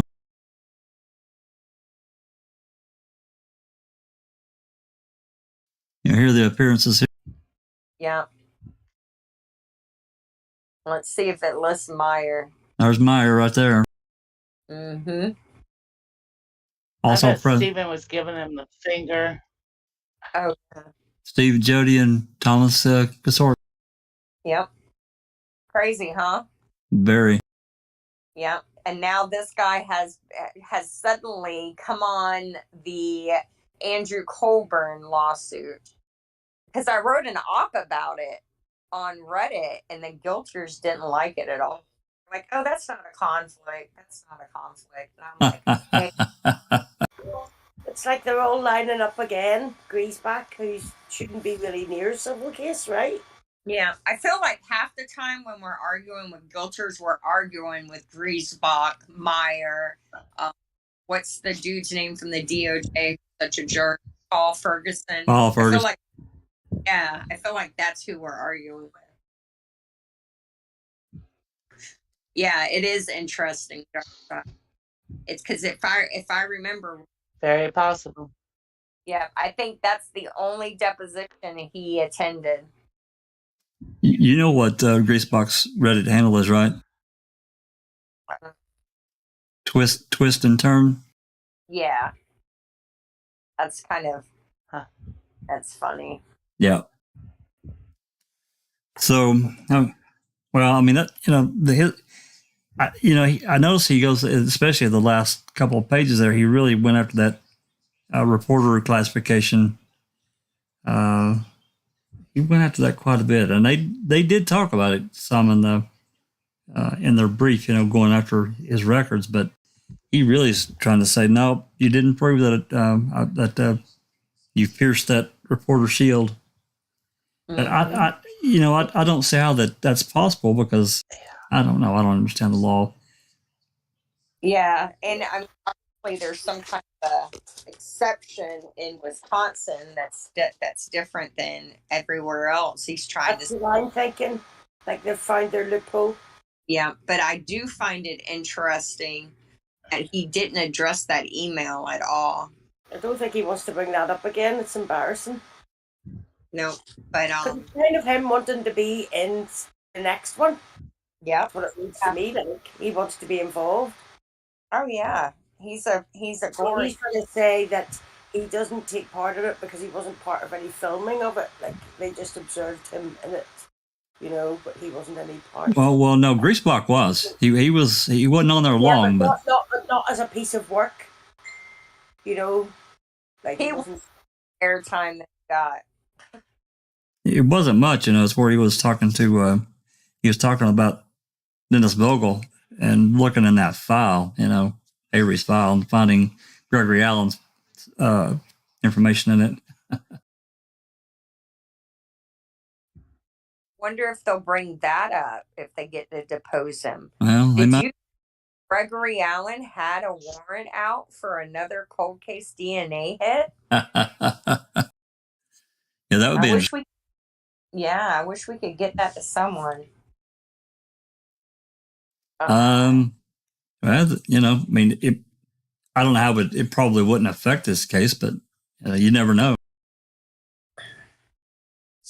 I think I think a lot of the reporters are tired of writing about Stephen Avery, but I think the right reporter would recognize the massive significance of the fact that it was never disclosed. There was not one made about that. Well, I think that they, a lot of these news outlets that are owned by specific people, they won't allow it to be written about because they're on the other side of the table. Yeah, they're about protecting each other. Oh yeah. Also, I just wanted to mention there's 2 more documents that were in this dump here. This is a 3-page document. It's affidavit of Griesbach, and it's basically, basically him swearing, blah, blah, blah. I'm not going to read it. I will include it in the links, but I'm not going to read it. It's funny he says he only wrote 2 and not 3. Oh, I see what you're saying, because it's revised. Go back up. It says, I wrote 2 books concerning the Stephen Avery saga, not 3. Yeah. Wait, what? Go. Number 1, read that. Yeah, I say that I wrote 2 books concerning Stephen Avery saga, not 3. Innocent Keller, A True Story of the Wrongful Conviction and Its Astonishing Aftermath, was published by the American Bar Association in 2014. It is a revised edition of its self-published predecessor, Unreasonable Inferences, A True Story of a Wrongful Conviction and Its Astonishing Aftermath, which was published in 2010, 5 years before Making a Murderer's debut. My second book, Indefensible, The Missing Truth About Stephen Avery, Teresa Halbach, and Making a Murderer, was published by Kensington Books in 2016 after Making a Murderer's release. A more recent edition of The Innocent Keller was published by Encore Press in 2020. See, isn't it interesting that they didn't change the name when they revised it, the second one, but they changed the name for the first one? Yeah, it is interesting. Mm-hmm. I wonder, has anyone done a comparison to see if there's differences between the one in 2010 and the one in 2015 or 14? I don't know that I'm aware of. The only one book comparison that I'm aware of that's going on is Susan's comparison of Kratz's edition 1 and edition 2 of Kratz's book. We might have to do that. Did you get that? Did you get that finished, Susan? You did, didn't you? I did. I sent it to Silky. He's got it. I'm sure he'll present that when he gets time. That's going to be interesting. With the 3 exceptions noted in paragraph 4, I relied exclusively on publicly available documents. There we go. Available documents and to write both books, including police reports from the following law enforcement agencies: MTSO, county and city police, Two Rivers, county CASO, the DOJ, relating only to this investigation of Avery's 1995 wrongful conviction, and Wisconsin Attorney General's final report for the independent review of Avery's 1995 wrongful conviction. Court documents and transcripts from both the 85 case and the 2005 murder, appellate briefs and appellate court decisions from the 1985 case, depositions from Avery's 2003 wrongful conviction and civil rights action, published news articles in the Milwaukee Journal Sentinel and Manitowoc Herald Times Reporter, the transcripts of Making a Murder, public entries on the following social media platforms: Reddit, Facebook, Amazon, and Twitter. Looks like he did some personal interviews. Oh, I did not do any personal interviews. Interesting. Yeah, but you've got to think, Jack, he used to be a district attorney. Whether he got public, yeah, he might got some of his information for the public, but he would have also got information that might not have been public, just because of the simple fact that he was a district attorney. He's a lawyer, you know what I mean? So they're going to be in, you know what we know what Manitowoc's like, you know what I mean? He could have had his fingers on some papers that are the ones that we are keep getting denied through FOIA. Well, you know what I mean? I think they may also be thinking, Alice, that there may have been some phone calls or some discussions that are not necessarily written down, documented per se. I'm sure. Yeah, exactly, because he was district attorney at the time, you know? So you're trying to tell me that there wasn't discussions going on, whether it was about Stephen's 85 case or whether it was about 2005 case. There was discussions going backwards and forwards, left, right, and centre, and he was a district attorney at the time, right. So he would have known. You know what I mean? So for them to keep pulling out the crap, he's a journalist this and he's got privilege that, and he's put himself in this position by getting involved in this lawsuit for Colburn. He should have kept his nose out of it, and then maybe they wouldn't be wanting to dip into what he's got. You know what I mean? And for him to put himself out there, he needs to realise that he needs to hand over everything. I can't imagine the judge won't make him. What's that, Christina? I find it interesting that he says he wasn't involved except for the initial draft of the search warrant, because if I recall correctly, he signed in to the Avery property on more than just the 5th. He's on there 2 or 3 times. No, so, I don't have the logs.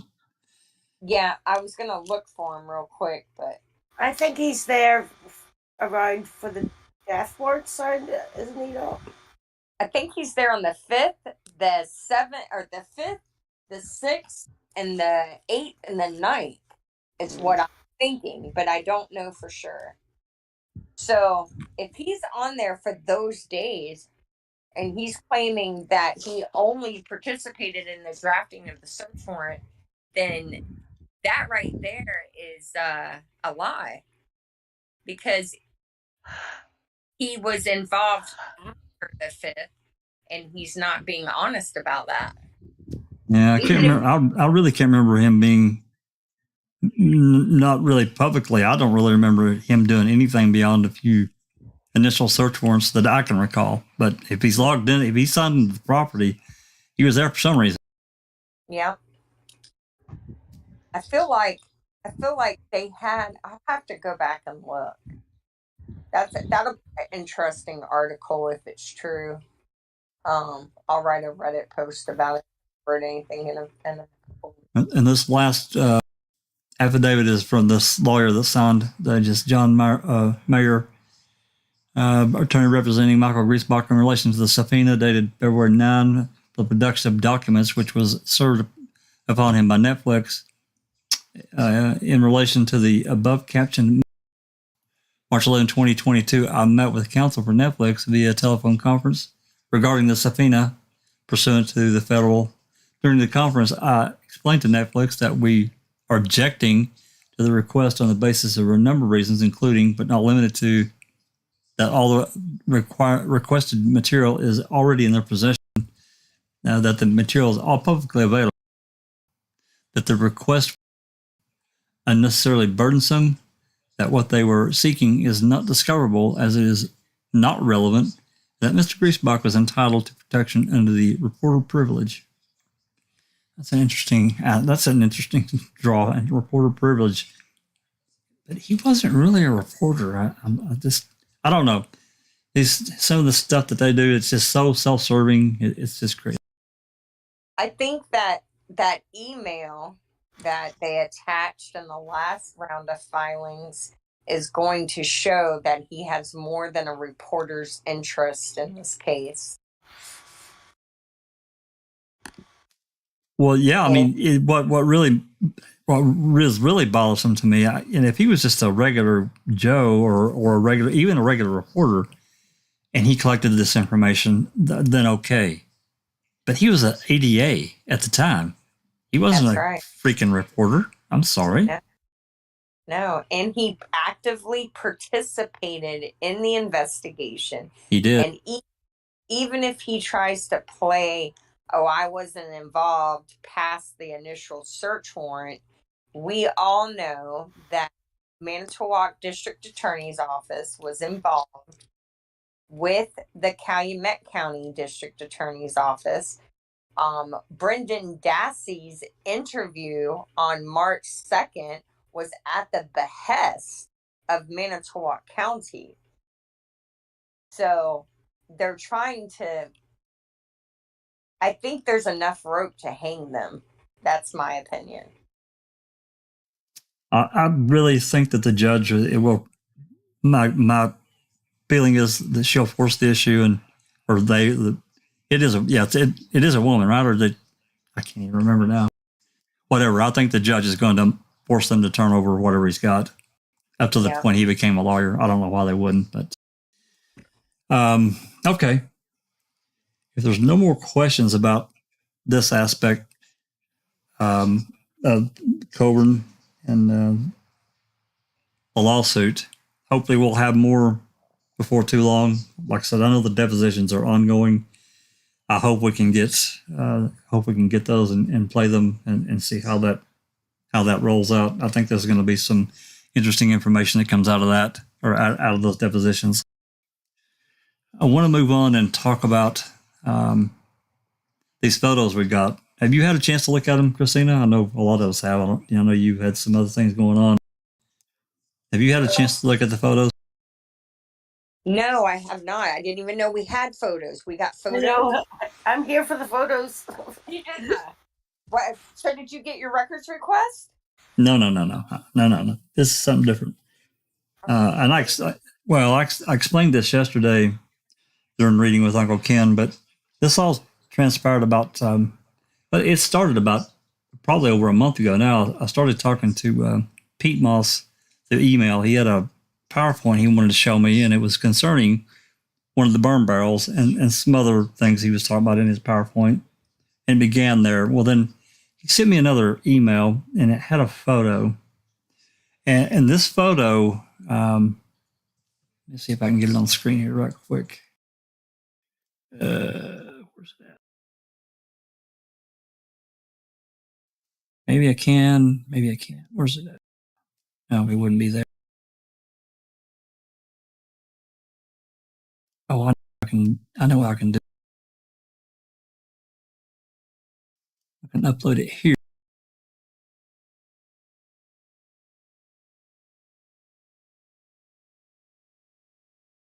and then I can pop it on screen.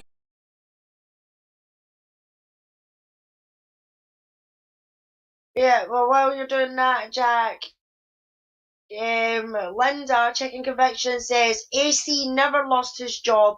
In fact, he went, while you're doing that, Jack, checking conviction says AC never lost his job. In fact, he went to a better pay and rank. Hey, did y'all talk about Uyghur retiring yesterday on Uncle Ken? You found the photo. Yeah, no, we didn't. Well, you know what? I don't think we did talk about it. No, we can, but So no, well, let's talk about this photo. yeah. This photo, Pete Moss sent it to me, and he wanted to know if I could identify anyone in the photo. Well, number one, I knew I had never seen it. I'd never. So, but I said, I'll ask around. I don't really recognize anyone. So I passed it around to a couple of people and got a couple of, ideas. Maybe it's Link or, on the left there, but, not for sure about anyone. But I wrote back and said, hey, you got any more photos? And he sent me 3 more, and 3 more. I hadn't seen those either. So I was really curious. And I said, hey, you got any more in this series here? Because I've never seen these photos. And he did. And there were several dozen, actually. And we can only suspect where they came from. We don't know for sure. They either had to be given to someone that had access, or there's actually a couple of possibilities. This could have been FOIA'd from another law enforcement agency, probably Dane County. It would be the best guess that I could come up with, and yours. Or they could have been obtained another way from other people that have access, that had access to these photos, that has access to basically all the photos. Anyway, there are a number. This is just one, but the question was, I'll just go into it a little bit more.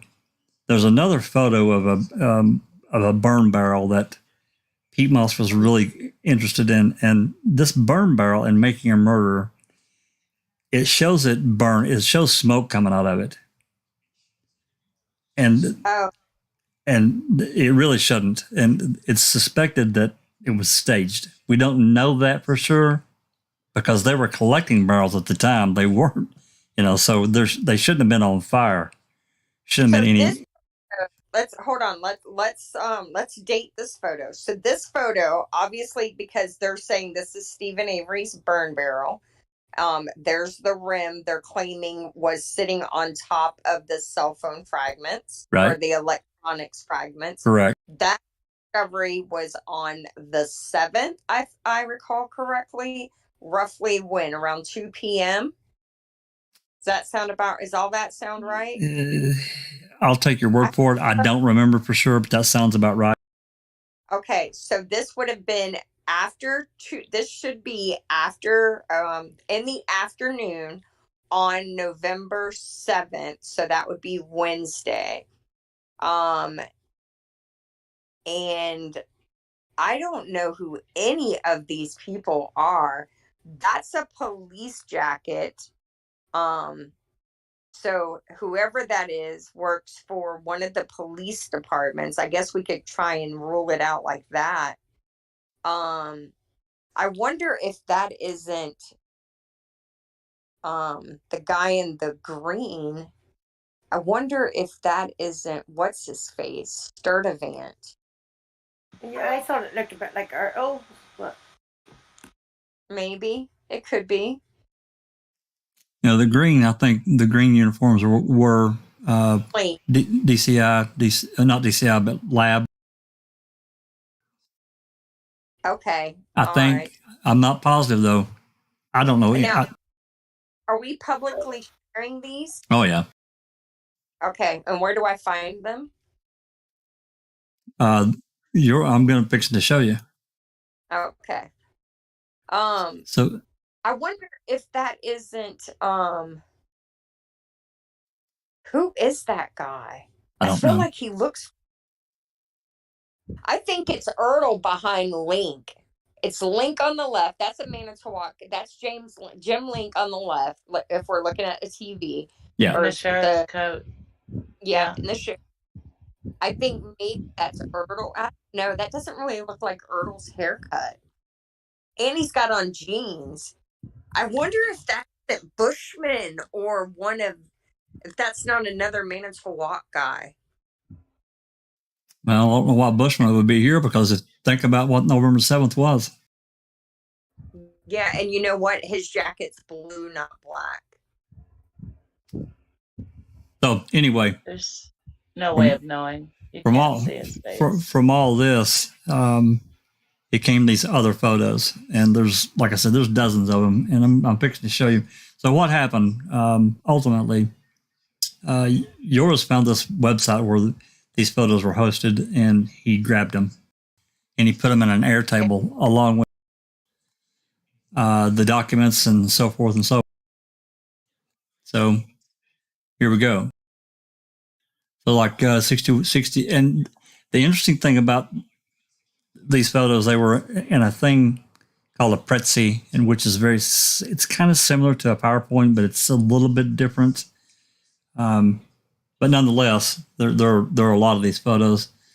I'm not going to show them all per se, but we can look at some of them. This is on the Foul Play website. We can drop a link. And What was the name of the website it was on? I'm not gonna say that publicly. Will you message me? So a lot of these are small. They're like tiny packages, but they're like this little tiny box. And they showed me all taped up, blah, blah, blah. I think he... One suspect. Go back. One suspected what? Hey, could that be Reamer? Do we know what he looks like? Oh, I don't know.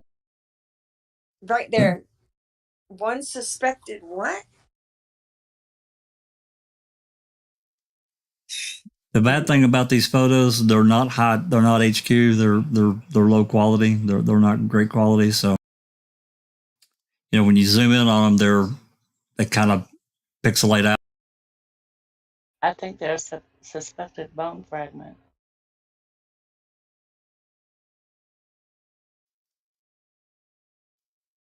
Very interesting.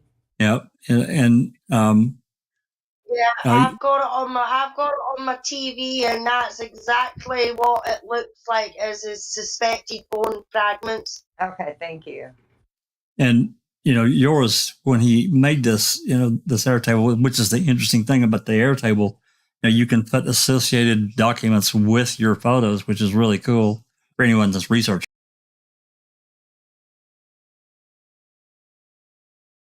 So let's go back to the 6198. I'll see what you're saying. Something bone fragments. Yeah, that's kind of, I can't move that over. So 6190.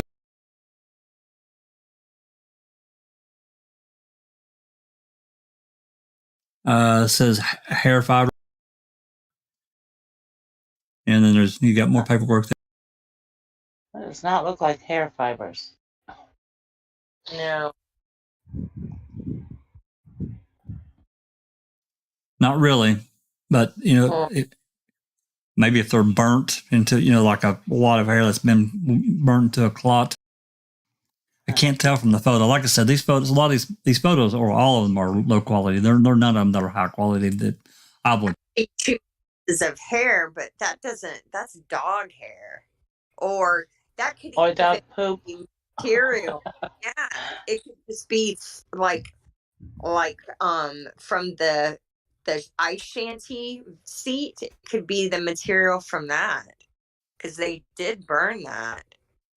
No, there's photos of dog poop. Don't you worry. Yeah. Have you looked at the air table?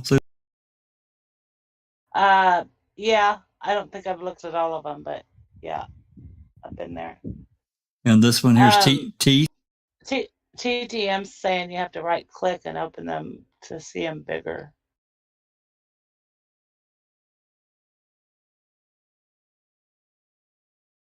Yeah, but we all know that there's no teeth. Why? Yeah. Why is there pictures? Like, there's no pictures of the teeth. Just a box. Because there are none. Or they're from animals. Yeah, as far as we know, there were only fragments, and they glued 2 or 3 of them together to make one tooth that was really screwed up anyway. B.W. Haggis brings up a good point. There wouldn't be hair left at the temperature needed to destroy a body. Yeah. I don't think it necessarily says they're from the burn pit. All this stuff. No, it doesn't. Rhonda, I tried using Prezi when I was in college about 8 years ago. I hated it. It's different, that's for sure. Yeah. I'm one. Possible bone fragments is a 7411.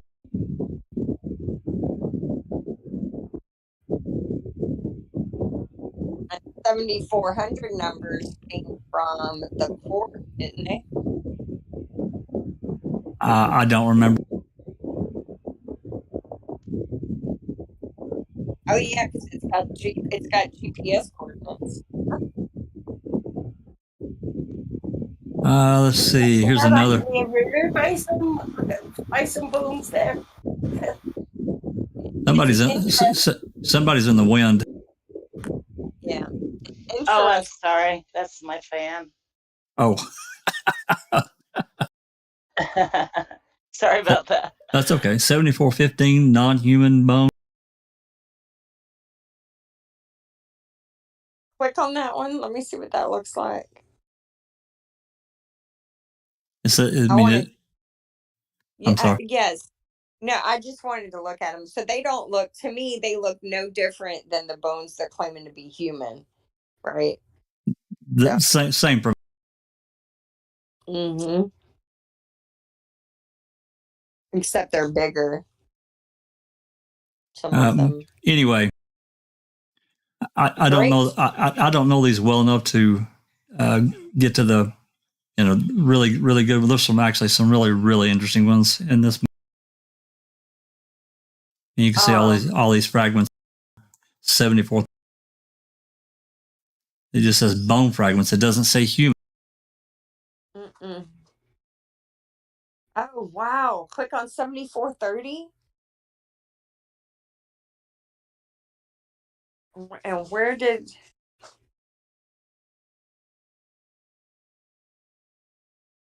See, no one would put all of those bones in one box.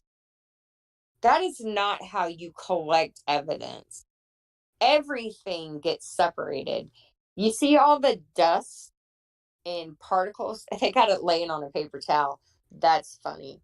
You see all the dust? That's from the bones rubbing up against each other and disintegrating. Like from being handled. It's the way they treated what they are calling human remains in this case is absolutely disgusting. It really is. Well, B.W. Haggis in chat says, I really don't understand the possible bone fragment statements. We have identified dinosaur bones from 150 million years ago, but the crime lab cannot identify these bones as human. So, yeah, I mean, that's completely true. Kaboom Blam Zoom has joined us in chat. He says the hair fibers and the fibers came from tar. Probably. Actually, and I just want to say to the dinosaur comment, Stephen Avery wasn't charged with killing the dinosaur. That's why they were able to identify them. Good. Touche. Yeah. True enough. Well, this 7411, whichever one was I had up there, it definitely came from the court because he's got this attached. Yeah. And this is a Corey picture. I want to share something about the Johnny Depp Amber Heard trial. So I haven't seen it all. So if I have any time, I'll watch like the little clips people got circulating around on YouTube. And today I came across a video of his cross-examination, and they were reading out the text message where he was talking to Paul Bettany, and they both were wasted. And he's like, "We'll burn her. She's a witch." And I was thinking, thank goodness Stephen Avery didn't send drunk, wasted texts like that, because they would definitely used it as premeditation. Oh, yeah. Yeah, but that's exactly what they're trying to do in that trial. And no, because he's sending eight types of messages and that, then he's obviously violent. You know what I mean? Yeah. Anything that Stephen would have had written down, or, you know, maybe because he was in prison and he liked to read, and maybe he had a certain book wrote down and it had a weird name, you know, like they did with Brendan with the movie, you know what I mean? Anything like that they would have used against him. Guaranteed, Christina. They would have used against him and twisted it for their narrative. I think Amber Heard's attorney, I'll say this and then I'll stop talking about that case. I think Amber Heard's attorney has greatly misjudged society when it comes to how many people have experience with people on drugs and alcohol. Because those text messages that they think are so damning to Johnny Depp are clearly just ramblings from a wasted guy. Yeah. Like there's nothing in them that to me says, you know, I'm violent at all. He's just, you know, he was a junkie at that time, and it's clear from that. That's my favorite tag. Yeah, I knew you'd like this. That's why Jack. I stopped on. Yeah. TTM is asking to please show the saw blade from Burn Barrel 1. The what? Yeah. Show the what? The saw blade. The saw blade from Burn Barrel 1. Oh. Anyway. The saw blade. Yeah, I will. I'll find it. Yeah. But anyway, I know you would like this one, Christina. It's the brown tarp. It's in a bag, but. Yeah. I can't help but think that it is very likely this is the tarp that they uncovered in the clandestine burial site. I don't know which tag number the Burn Barrel 1 is. One bag, hair fiber.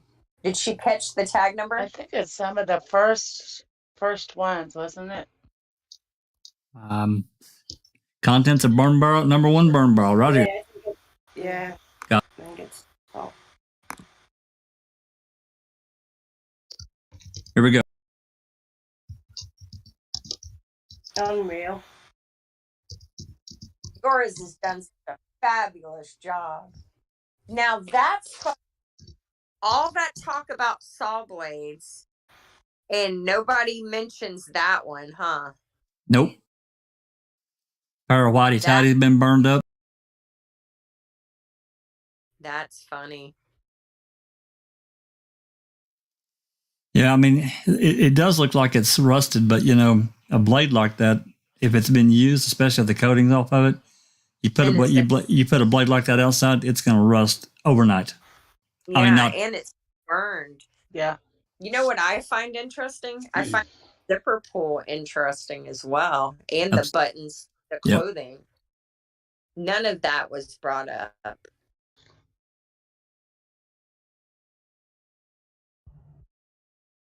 And that looks like the elastic from a pair of men's underwear. Yeah, absolutely.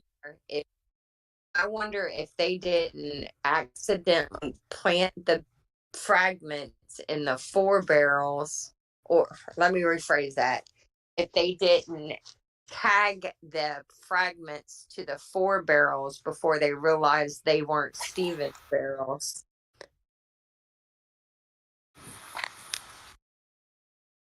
Very strange. But and let's play devil's advocate here. If they cut up a deer and they used what's that thing called, an electric knife, that could very well be like an electric knife, and when they're done they just throw everything in the burn. No, somebody said it's a sawzall. They've identified it's not an electric knife. Oh yeah, that's a sawzall blade. Yeah, but they may use it. Well, that's dismembering for sure. That they may have used it on a deer. Oh sure, absolutely. If you got the right blade, it'll cut right through.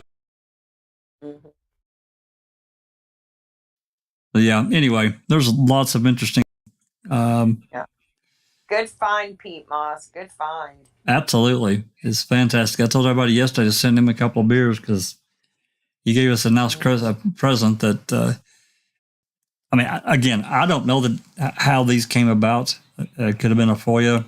I suspect to Dane County, if anywhere. I don't know anywhere else that would have had these photographs because I'm sure we've asked for them. Maybe not specifically by tag number, but by the series or however it was listed in Discovery or in an exhibit.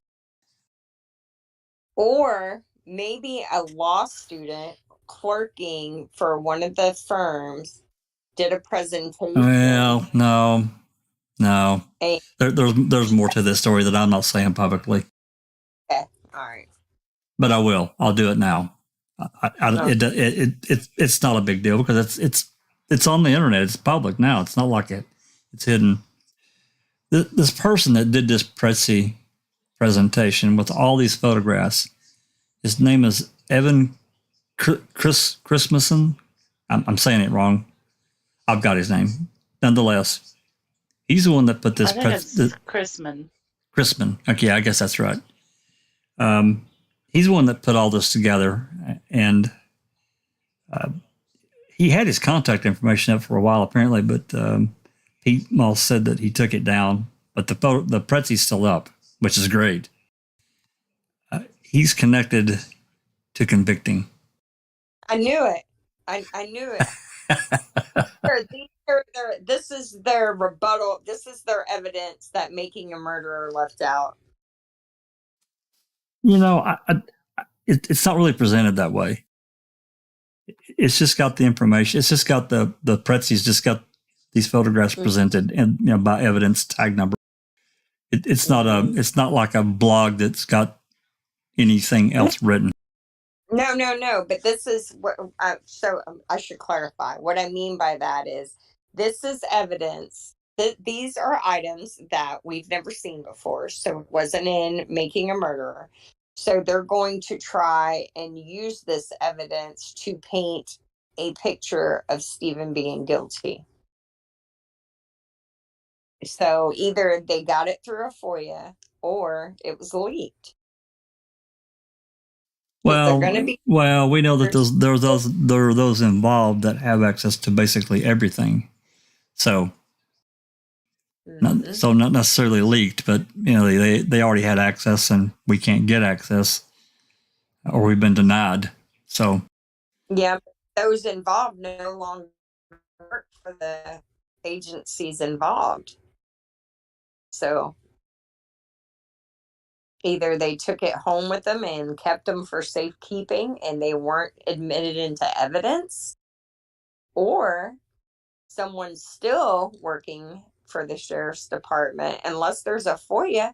And we have a list of all the FOIAs unless it did come from Dane County. But I personally have requested everything from Dane County and have been told multiple times that they don't have anything.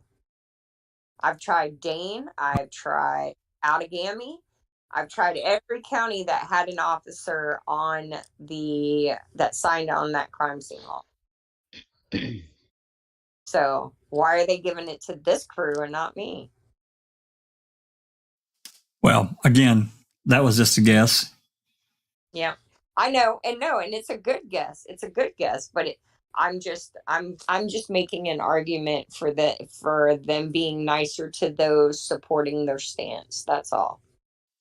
Well, I mean, my personal feeling is that they were brought in by someone that, as you said, was there and brought in as part of their file package and shared with others. And they got from that point, they got shared to, this Prezi and, possibly other places that we're completely unaware of. But I'm glad, whatever. I guess I kind of, I'm grateful too. I'm glad we have them as part of the. Do we total? How many photos are we up to now? Without doing a direct count, my best guess would probably be around 3,000. No, I'm sorry. Probably 3,200, 3,300, maybe something like that. And Kratz was quoted as saying there was 7,000 photos taken. It wasn't Kratz that told me. There's 7,300 and change. Okay, so we're halfway there. Basically, yeah, a little less. Yeah, and they're crap. I mean, they're great photos. I'm not knocking Pete Moss, but as far as an actual investigation goes, these are not photos you would see. Like they're all staged, and you can tell they're just clocking the time, going through the motions. That they're not actually trying to document a murder scene, except for Cuss Road. Yeah. And I bet you that's where most of these photos, you know what photos we're missing? We're missing photos from the Xander Road exploration. We're missing photos from Cuss Road. We're missing photos from Manitowoc County Quarry. I bet you that's where probably over half of what we're missing is from. So great find. Yep. And actually, really good.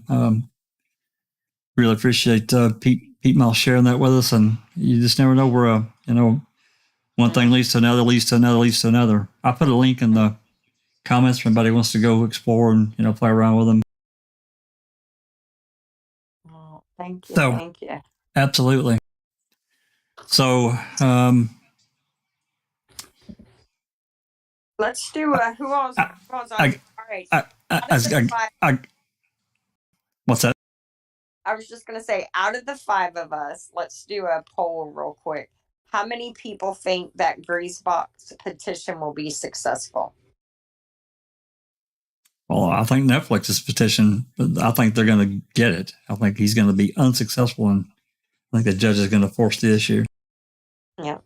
I hope so too, because it's a civil case, but they are in Wisconsin, aren't they?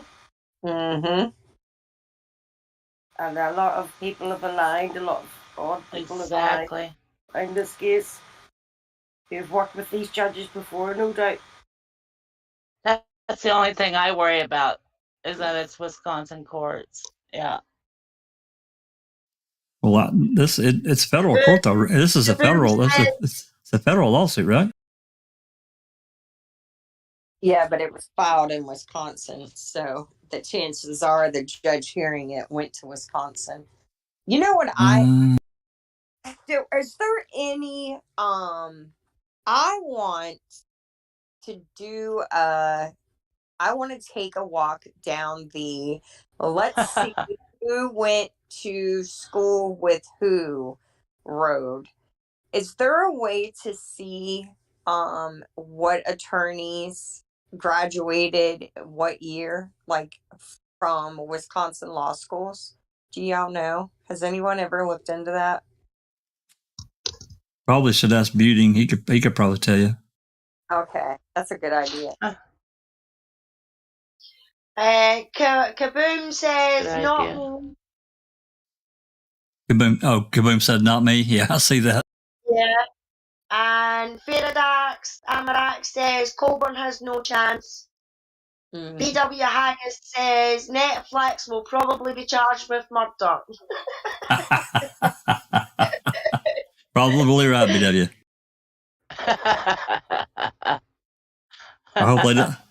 Oh, I hope they don't have a property on a salvage yard somewhere out in the middle of Wisconsin. BW Haggis also asked, does KZ have those photos? I would imagine she has all of the photos. I can't believe she wouldn't have all of them. I'm not going to say that. I'm not going to say they weren't sent to her, but I'll double check that. Okay. Good. Yeah. So we got to try and ID that the officers in that photo too. That could be yeah, I mean, potentially, I guess, I mean, if that was the 7th, we know what else was going on. I would be big time at on Cuss Road at that time. So I don't know. Yeah. It's kind of strange. See who signed in around the same time as Link, because they probably got called, or let me rephrase that. They probably found the electronics. Oh, you know what? We also have that dispatch call where you hear Colburn in the background saying Teresa Halbach and then cell phone. So, this photo was taken after that. I think that call was like at 11:30 on the 7th, if I remember right. So I can't recall. Yeah, there's so much information, and then I have mad respect for attorneys who work more than one case at one time, because once you start adding cases, it's like your brain is screaming at you, stop. Depending on how complicated the case is, absolutely. The lawyer couldn't take on more than just a few cases unless they had a lot of help behind them. I understand why Zellner didn't remove herself from Daniel Holtzclaw's case. Oh, absolutely. That thing's a monster of a case. Oh, my God. He needs someone who can give every bit of their time to him, because he's just as innocent as Stephen Avery. But, and that case is so massive. You got 13 defendants. Or they're not defendants, but 13 witnesses, plus all the other shenanigans with the prosecutor and the police. Yeah. And my God. Yeah, that case is a disaster too. It is a disaster. I agree. But anyway, before we take off out of here, I mentioned a little bit in the beginning, Amber and the Amber and Johnny thing has taken this past week, man. It's just been crazy. And people have taken these videos and of the testimony, especially hers, and they have ripped her to shreds. Yeah. And it's really kind of sad, I guess, in many ways, that it's that way. But to me, and I was talking to someone last night on Reddit, not in Making Murder sub, it was on the Justice for Johnny sub, that it's really sad, because to me, she's mentally ill, in a sense that, not like maybe she is a little crazy, but it's like that she's got this belief around her that she thinks she can do pretty much anything, because that's what she does. Look at how she did taking the dogs down to Australia. She knew. Mm-hmm. She absolutely knew she wasn't supposed to do that, and she did it anyway. Because she was, I'm so arrogant, I'm so rich that I can do it. Yeah, and risk those dogs' lives that she claimed to care for and couldn't be apart from, because they could have destroyed the dogs. Yeah, I don't think she feels much of anything unless it's anger, honestly. Well, I mean, she is bipolar, and she takes, they medicate her with, what's that shit called? Seroquel? Yeah, Seroquel. She's on Seroquel? Yeah, I've been on that. Yep. Yeah, but like I was listening to, which y'all have heard him too, some of those recordings where she is just belittling him, and you can hear the envy in her voice. Just go to one of your other 15 houses. And you know what I mean? And at this time, she's his wife. So that's her, those are her houses too. Yet that's not enough for her. The fact that he has 15 houses and he had them before her, and she has been in Hollywood by this time, what, 10 years, and has nothing but a marriage to him. Well, yeah, B part roles until she met him and got Aquaman. It's a real problem for her. She wants to be the star of the show, and no one can compare to Johnny Depp. Like, so I was listening to them bring up all the people. Like you said, I gave Marilyn Manson a pill to shut up. I laughed so hard. And, Elton John is a sponsor. I mean, that's like she'll never have that because she's not, there's this big push in Hollywood and about being authentic. And for sure, Amber Heard is the opposite of authentic. Oh, absolutely, she is. Yeah, but it's not even just that, Christina. It's the lies that she's telling. Even now, she's still trying to destroy Johnny. You know what I mean? With the lies that she's telling. She is putting the Me Too movement back years and years. She's setting a bad example to young females out there all over the world that it's all right for them domestic, to go out and accuse. And domestic, abuse victims too, Alice, right? Yes, Jack. Yes, abuse victims, sexual assault victims, everything like that. But she's also portraying, or has been portrayed up until now, that you can go. I mean, I've got a son who's 30, so this really gets to me, that she's putting it to young lassies that it doesn't matter whether the boy has or hasn't, you can go and you can report them. If they get you a knockback because you fancy them but they don't fancy you, and you go to the police and say, oh, well, he touched my private parts, he did this, he did that. It's not the female that has to prove this. It's the male that has to jump through every single fucking hoop that they can to try and prove their innocence. And that is so wrong on so many levels. You know what I mean? It's not good for young lassies to be seeing this, and it's certainly not good for male domestic victims. I mean, I'm hoping that this is going to help male victims to come forward more, but it's also maybe going to deter female victims from coming forward, because now you know what's going to happen when they go to report it. People are going to start thinking, oh, is she being an Amber Heard? You know what I mean? And it's wrong. I'm hoping that it's going to stop the false reporting by women on men to get back at them, because Amber Heard is not the first person to have done this to a man. It's just so high profile. Yeah, exactly. Bobby Salas, the guy who wrote that 13-page letter to Stephen Avery, he's in prison because women made up lies about him over child custody.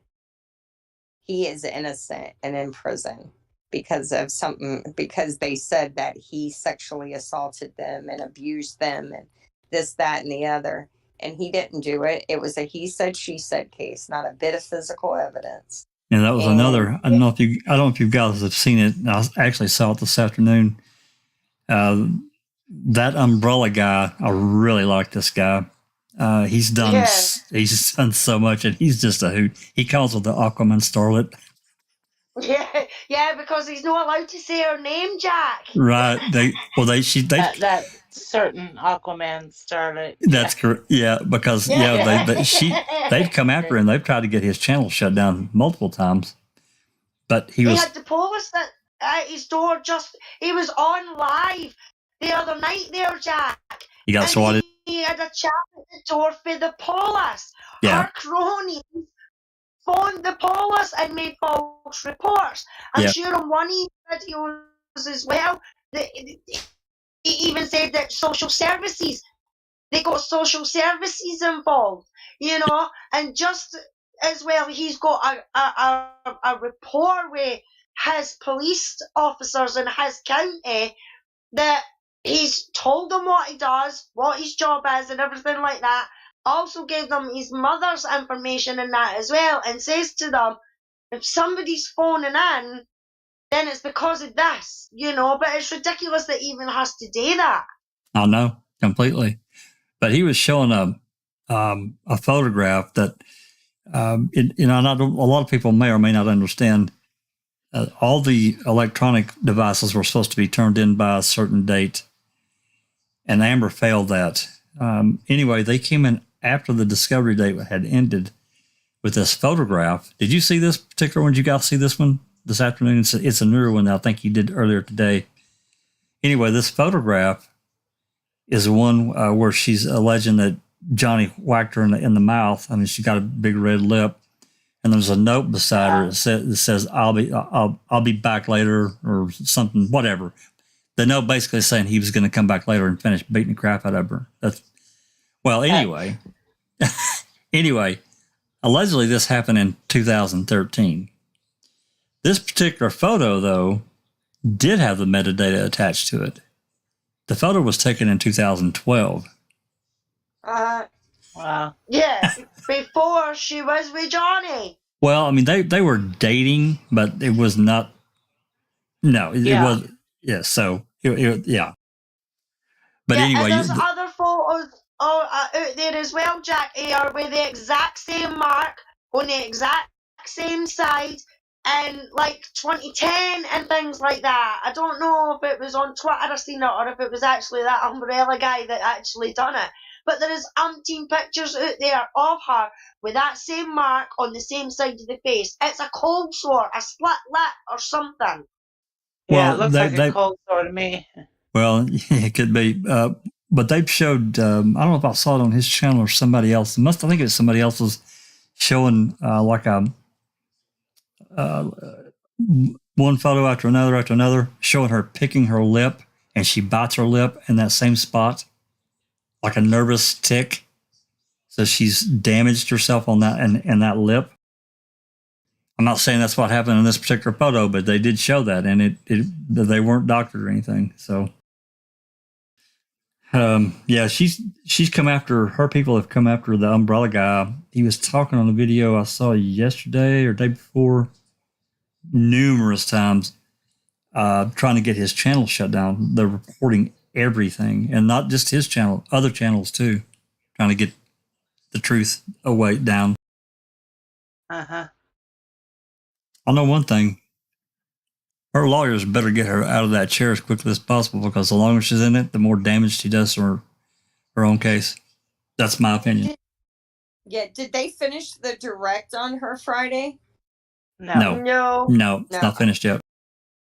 So Monday morning they'll finish the direct examination, and then probably after lunch Johnny's team will have her for dessert. Well, I don't know. Hopefully that's the way it works, Christina, because she's only got something like 24 hours and something left, whereas Johnny's team have got 26 hours and something left, because they've been keeping track of the times of how each side's done.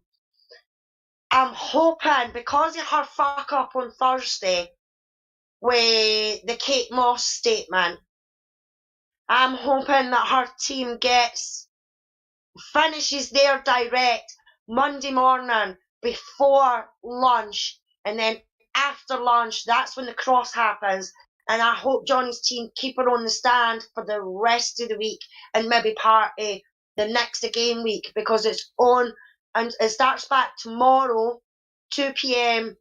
my time, and it's 9 a.m. over there, sorry. And it could go on till 5 or 5:30, just depending, because they've still got witnesses and that to go. So I'm hoping that they're going to get her on and have her on for at least 4 days, because Johnny was on the stand for 4 days. And if his team can get her on the stand for 4 days, I think her case is going to be blown out the window. They're going to kill her. They're going to kill her. She told too many lies, Jack. That's right. And without her actually going back and watching her own testimony to keep up with what lies that she's actually told, it's going to be hard for her to tell her story, in my opinion. Yeah, I mean, there's so many out there, and I guess that's another part that's really interested me, because this gets into kind of what you talked about earlier, and all three of you have talked about. Well, actually, all of you talked about in this need of hers that Johnny would have given her anything. There's no doubt about it. There was one audio, actually, I think she's the one that recorded it, where she showed up at his penthouse. This was after she filed the TRO. I talked a little bit about this, I think, yesterday. She filed that TRO, and of course, he's done. He's done with it. She shows up at his house or one of his properties, wherever, and she comes in and, she wants to hug him and stuff, and he wouldn't do it, because I'm sure he was immediately suspicious of her showing up anyway. And she's like, I can't remember the exact words she said, but he's like, why would I want to have anything to do with you after what you've done? I'm finished. It's over. It was terrible. It's just like she was there to try to get him to do something, knowing that she's violating her own TRO order. Yeah. Yeah, there's a text message out there as well, Jack. I don't know if it's between her and Josh, or her and that Rocky, or that Io. But it actually, she actually says, I got him to say headbutt. So it was like she was recording him without him knowing. And she was also trying to get him to say things that she knew if she could get him to say, then he'd be banged to rights, in a sense. And I think that's the one that they've been trying to use, the audio that her team's tried to use, where you can hear him mumbling and you see the subtitles in that, and it's, didn't you just hear Mr. Depp say, I headbutted you? And I don't think that's what he's meaning at all in that conversation. He's like, so you're saying she was trying to get him to say things while she's privately recording him, so they could edit it into some other video, other format? Yeah, so that they could say, see, he's admitting to headbutting her. Oh my God. Even though he never admitted to headbutting her. I think she says, well, what about when you headbutted me? And to me, he says, I never headbutted you. But it kind of came out, maybe he said, I headbutted you. But if he did say I headbutted you, I think it was meaning in a sarcastic kind of way. Oh, what you're saying? I headbutted you.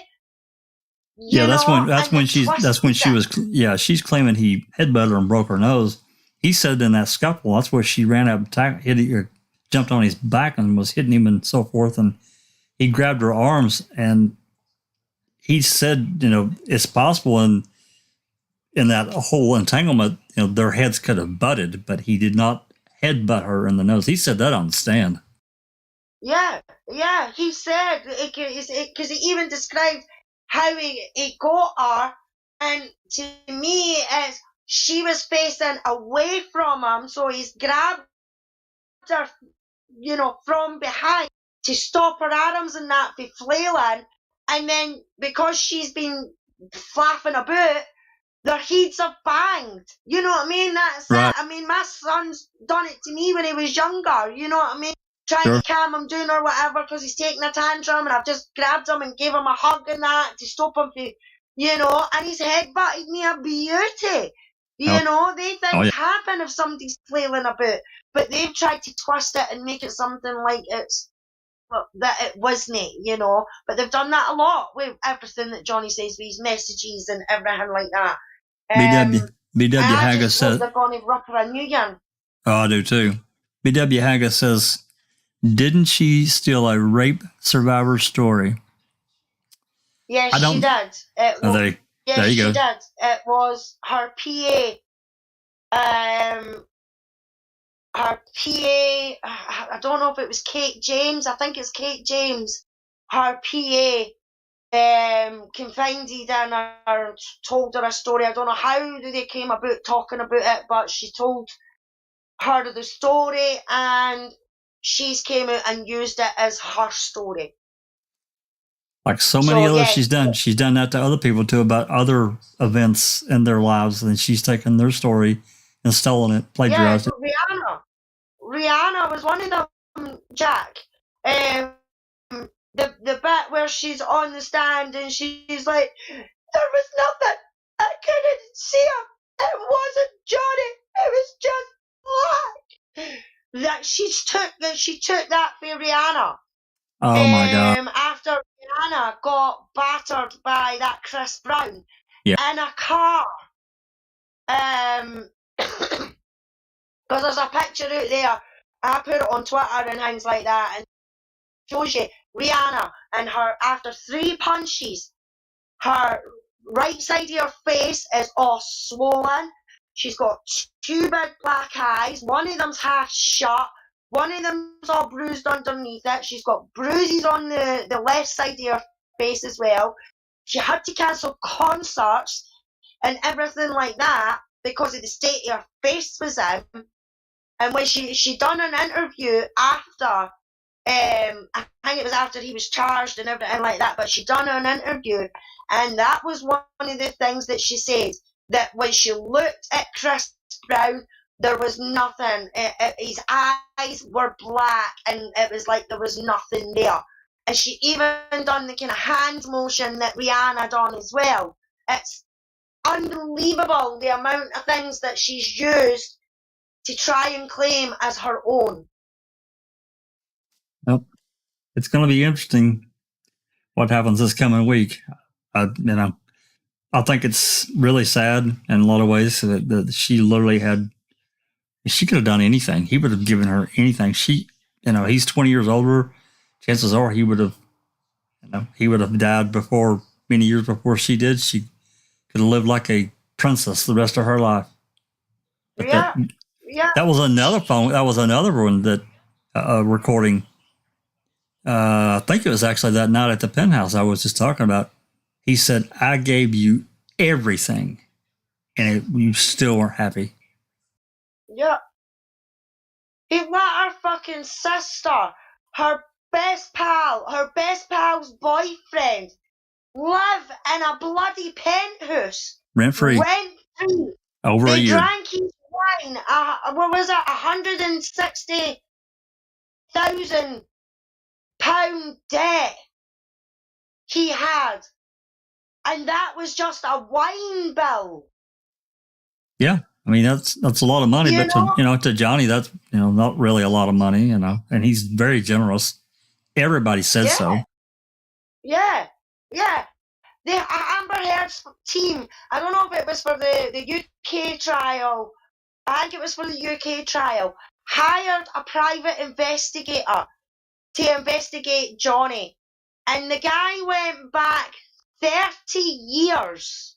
He couldn't find He went back and spoke to people and could not find one person to say that he was violent or anything like that. But he said it was a different story when it came to Amber. Absolutely. She's the one that's got the domestic violence charge against her. And she blatantly lies her UK deposition and says that she never spent a night in jail and everything like that. She did. It was the 14th of September or something like that. 2014 or something like that. They were in an airport. She assaulted her ex-wife. The police seen it happening. So the police arrested her. She got took to jail. She spent the night in jail. She had charges against her for domestic violence. She then went up in front of a judge and the judge dismissed the charges. Now, if you've not been charged with anything, why are you going up in front of a judge? Do you know what I mean? Yeah, the prosecutor chose not to pursue it because whatever, you know. But yeah, she did stay the night in jail. There's no doubt about that.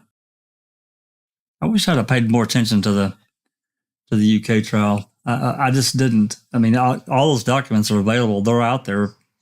I'll say all of them. A lot of them are. I've read a little bit, but I'm not familiar enough with how the UK justice system operates. And I know I'm going to be really confused, even worse than I normally am anyway.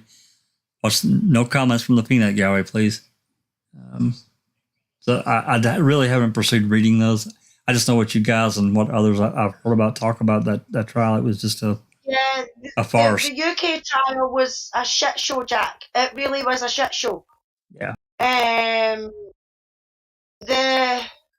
That diagram that you put in one of the rooms in foul play is absolutely fantastic because you've got Johnny who's got two arrows, and one is Johnny Depp going to his lawyer, which then goes to the court that she's part of, and then the other one goes to the paper that the article was written about. Oh yeah, I actually saw that on. I saw that. I think it was Rhonda that shared that. Yeah. Well, the other one is it's Amber, and then all these people, including the judge's wife, all at this charity dinner. Yep. Amber and everything, and they all connect. The judge's wife, Rupert Murdoch, who owns Talk Radio, who owns The Sun, everything like that. And then you've got Dan Wooten, who wrote the article about Johnny being a wife beater. They all worked for like Rupert Murdoch and everything like that. And it's it was a shit show. It was biased because the judge took her and her. Now remember, she was only a witness. This is what people keep forgetting. When it came to the UK trial, he was not suing Amber Heard at all. Right. She was a witness for the newspaper. It was the newspaper he was fighting against, not Amber. She came forward as a witness because the person who wrote the article knew Amber. So it's because he was suing the paper, not her. So she was only a witness at that trial. So the lies and everything that her witnesses told and everything like that, the judge took their word for it more than they did the police. And believe all women sort of mentality as well, which it was with the judge. So the UK trial was not a fair trial in my opinion, and it was very, very biased. Yeah, I agree. Let's see, we got Doc Silkman in the house. He says maybe we should invite Amber to our Reading with Uncle Ken podcast and get Alice to give her a Glasgow kiss. I don't know what that is. I would love to give a Glasgow kiss, Doc. I really, really would. I've never wanted to harm somebody. Okay, all right, Alice, you're going to have to explain to us what a Glasgow kiss is. A headbutt. Oh. headbutting somebody as a Glasgow kiss. I got you. All right. Well, I guess we beat on that long enough. You know, maybe one of these days, if this continues to go, we'll just break down and do an open mic on Amber and Johnny. No, I'm kidding. I don't think I could do that. I don't mind talking about it some. I'm really interested in the case and how these jurists, or well, actually, what else is going to get presented. I really feel for this jury because, God, having to sit through that, being live. I'm just, what happened Thursday and Friday was, or Wednesday and Thursday was terrible. It was absolutely terrible. So anyway. Yeah, there's a cracking video out there of the judge's face, Jack, after she's been on the stand and she's spoke about the bottle incident and everything like that. The judge's reaction is unbelievable, but she's trying not to be, you know, to show anything, but you can clearly see in her face she's thinking, what the fuck have I just heard? You know what I mean? Absolutely. You know, that bottle incident, that whole fight, when she was talking about that on the stand. And, you know, that's another thing that really interested me because it's one gigantic, really long ranting lie because she's been choked, she's been punched over and over, and by Johnny. And it shows, that's another photo up that shows Johnny's hands right after that. They're not bruised or cut or anything. And then she's thrown and smashed on a ping pong table, got glass and stuff thrown at her. She's dragged through the glass, picked back up, punched some more, choked out, thrown back down. Johnny gets this bottle and does, you know, the essays and with that bottle. My God, man, come on. And then she doesn't go to that was another part of that recording later on that was on her phone again. She's gone up to her room at her phone sitting there recording. The doctor and the nurse are tending to Johnny, but she was around in the beginning of it, and she's allegedly all cut up, and they don't say, hey, you know, you need to come on, let's get you looked at, let's get your feet taken care of, you know, you're all cut up. Nothing. Exactly that. Exactly. Now, the nurse and the doctor could lose their license for not reporting instances like that. You know, Absolutely. Even just arrived there and she had a cut in her eye or a scratch on her nose or whatever, you know. And for it to have been that violent, she would have had marks that Dr. Kipper and Debbie would have seen. Absolutely. And been like, what the hell? You know, she can take photos of Johnny sleeping. You know what I mean? As supposed to be evidence of assault. But yet she can't take a photo of her cut feet, her bruised eyes, her broken ribs, and everything like that. But she can go on a talk show the next again day. Yeah, and she looked fine. I mean, I watched that. I ran that video through twice. I didn't see anything. She's moving around. She's stretching her arms out, going here and going there, talking. She looked fine. Yeah. But it's the same as the TRO situation and all. Johnny wasn't even, and I don't know if he'd left for the tour. No, he was gone. No, he was gone. He was in Spain. He was in Spain when she filed it. That was intentional. Yeah. And there's actual pictures of her on the 27th, which she's a wee bitch for damn because that's Lily Rosie's birthday, which is Johnny's daughter. On the 27th, she goes to the court, she gets the TRO, which she didn't have to do. She did not have to go there. And there is a side entrance for celebrities because it's LA and they know that this kind of stuff happens. So she phoned the press to get them all to be there and everything like that, and she came out that front door. That bruise on her cheek magically disappears on the 28th when the paparazzi capture her with her pal. She's got a laptop or something in her hand. She's laughing her head off, and there is no mark on her face. That's right. That's right. I saw that picture yesterday. I think I might have even shared that in the Johnny Depp room. Yeah. That's they've been out for a while. But yeah, I mean, it's the amount of people that have said that there was nothing there is unbelievable, and people for the plane incident and that as well said nothing happened on the plane. Not the way she's describing the way it happened on the plane, because apparently he battered her on the plane and all in front of all these people. You know what I mean? There isn't many places you can go on a frigging plane, but nobody's seen all this violence happening to her. Yeah, another thing, what this does, it perpetuates this belief to people that have less of a conscience than others, that you can just lie your way through anything. And I know there's people out there. There's always been people out there that are like that. But my God. Yeah, but I mean, for up and coming young girls and that, Jack, example this setting.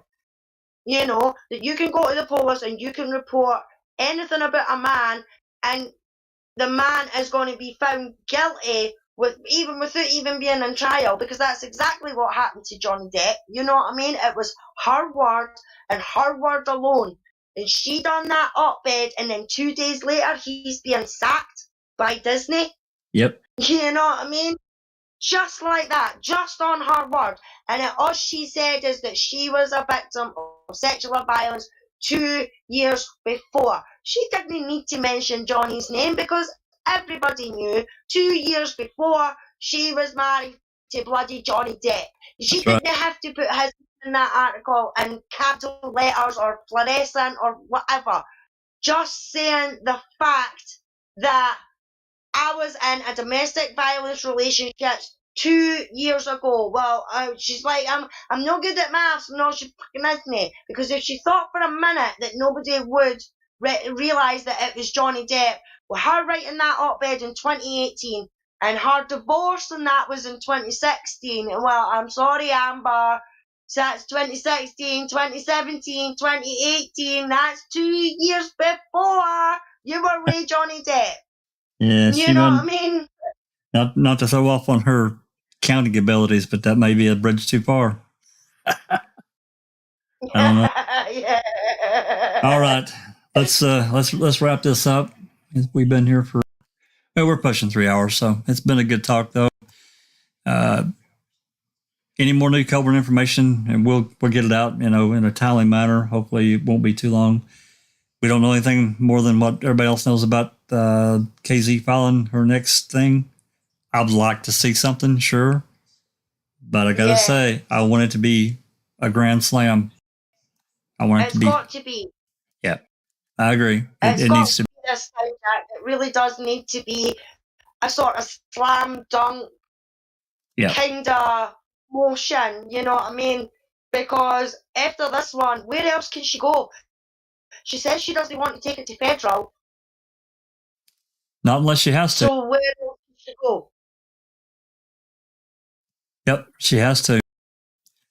It's better if she doesn't go federal, because they're far more limited because of the DEPA. So we'll see. We'll see. If she takes another 6 months, it's going to suck waiting. But I'd rather it's that than something that's not a complete grand slam that is undeniable and was really going to get some attention. So as much as we want her to pop something now, it's better waiting until she's got all the ducks in a row and then just put it out there. I completely agree. Yep. All right. I'd like to thank everybody for coming along and being part of the live today. We hope to see you the next time. Hopefully we'll have something. I'm hoping this week I'm going to get an email and I'm going to have something new. I don't know that, but it's been, Friday was 15 days since I've heard from him. So surely surely this week they'll have it completed, and I can get a shipping cost and get it pulled in. So with that said, Fingers crossed. yep, absolutely. With that said, this has been a Foul Play production.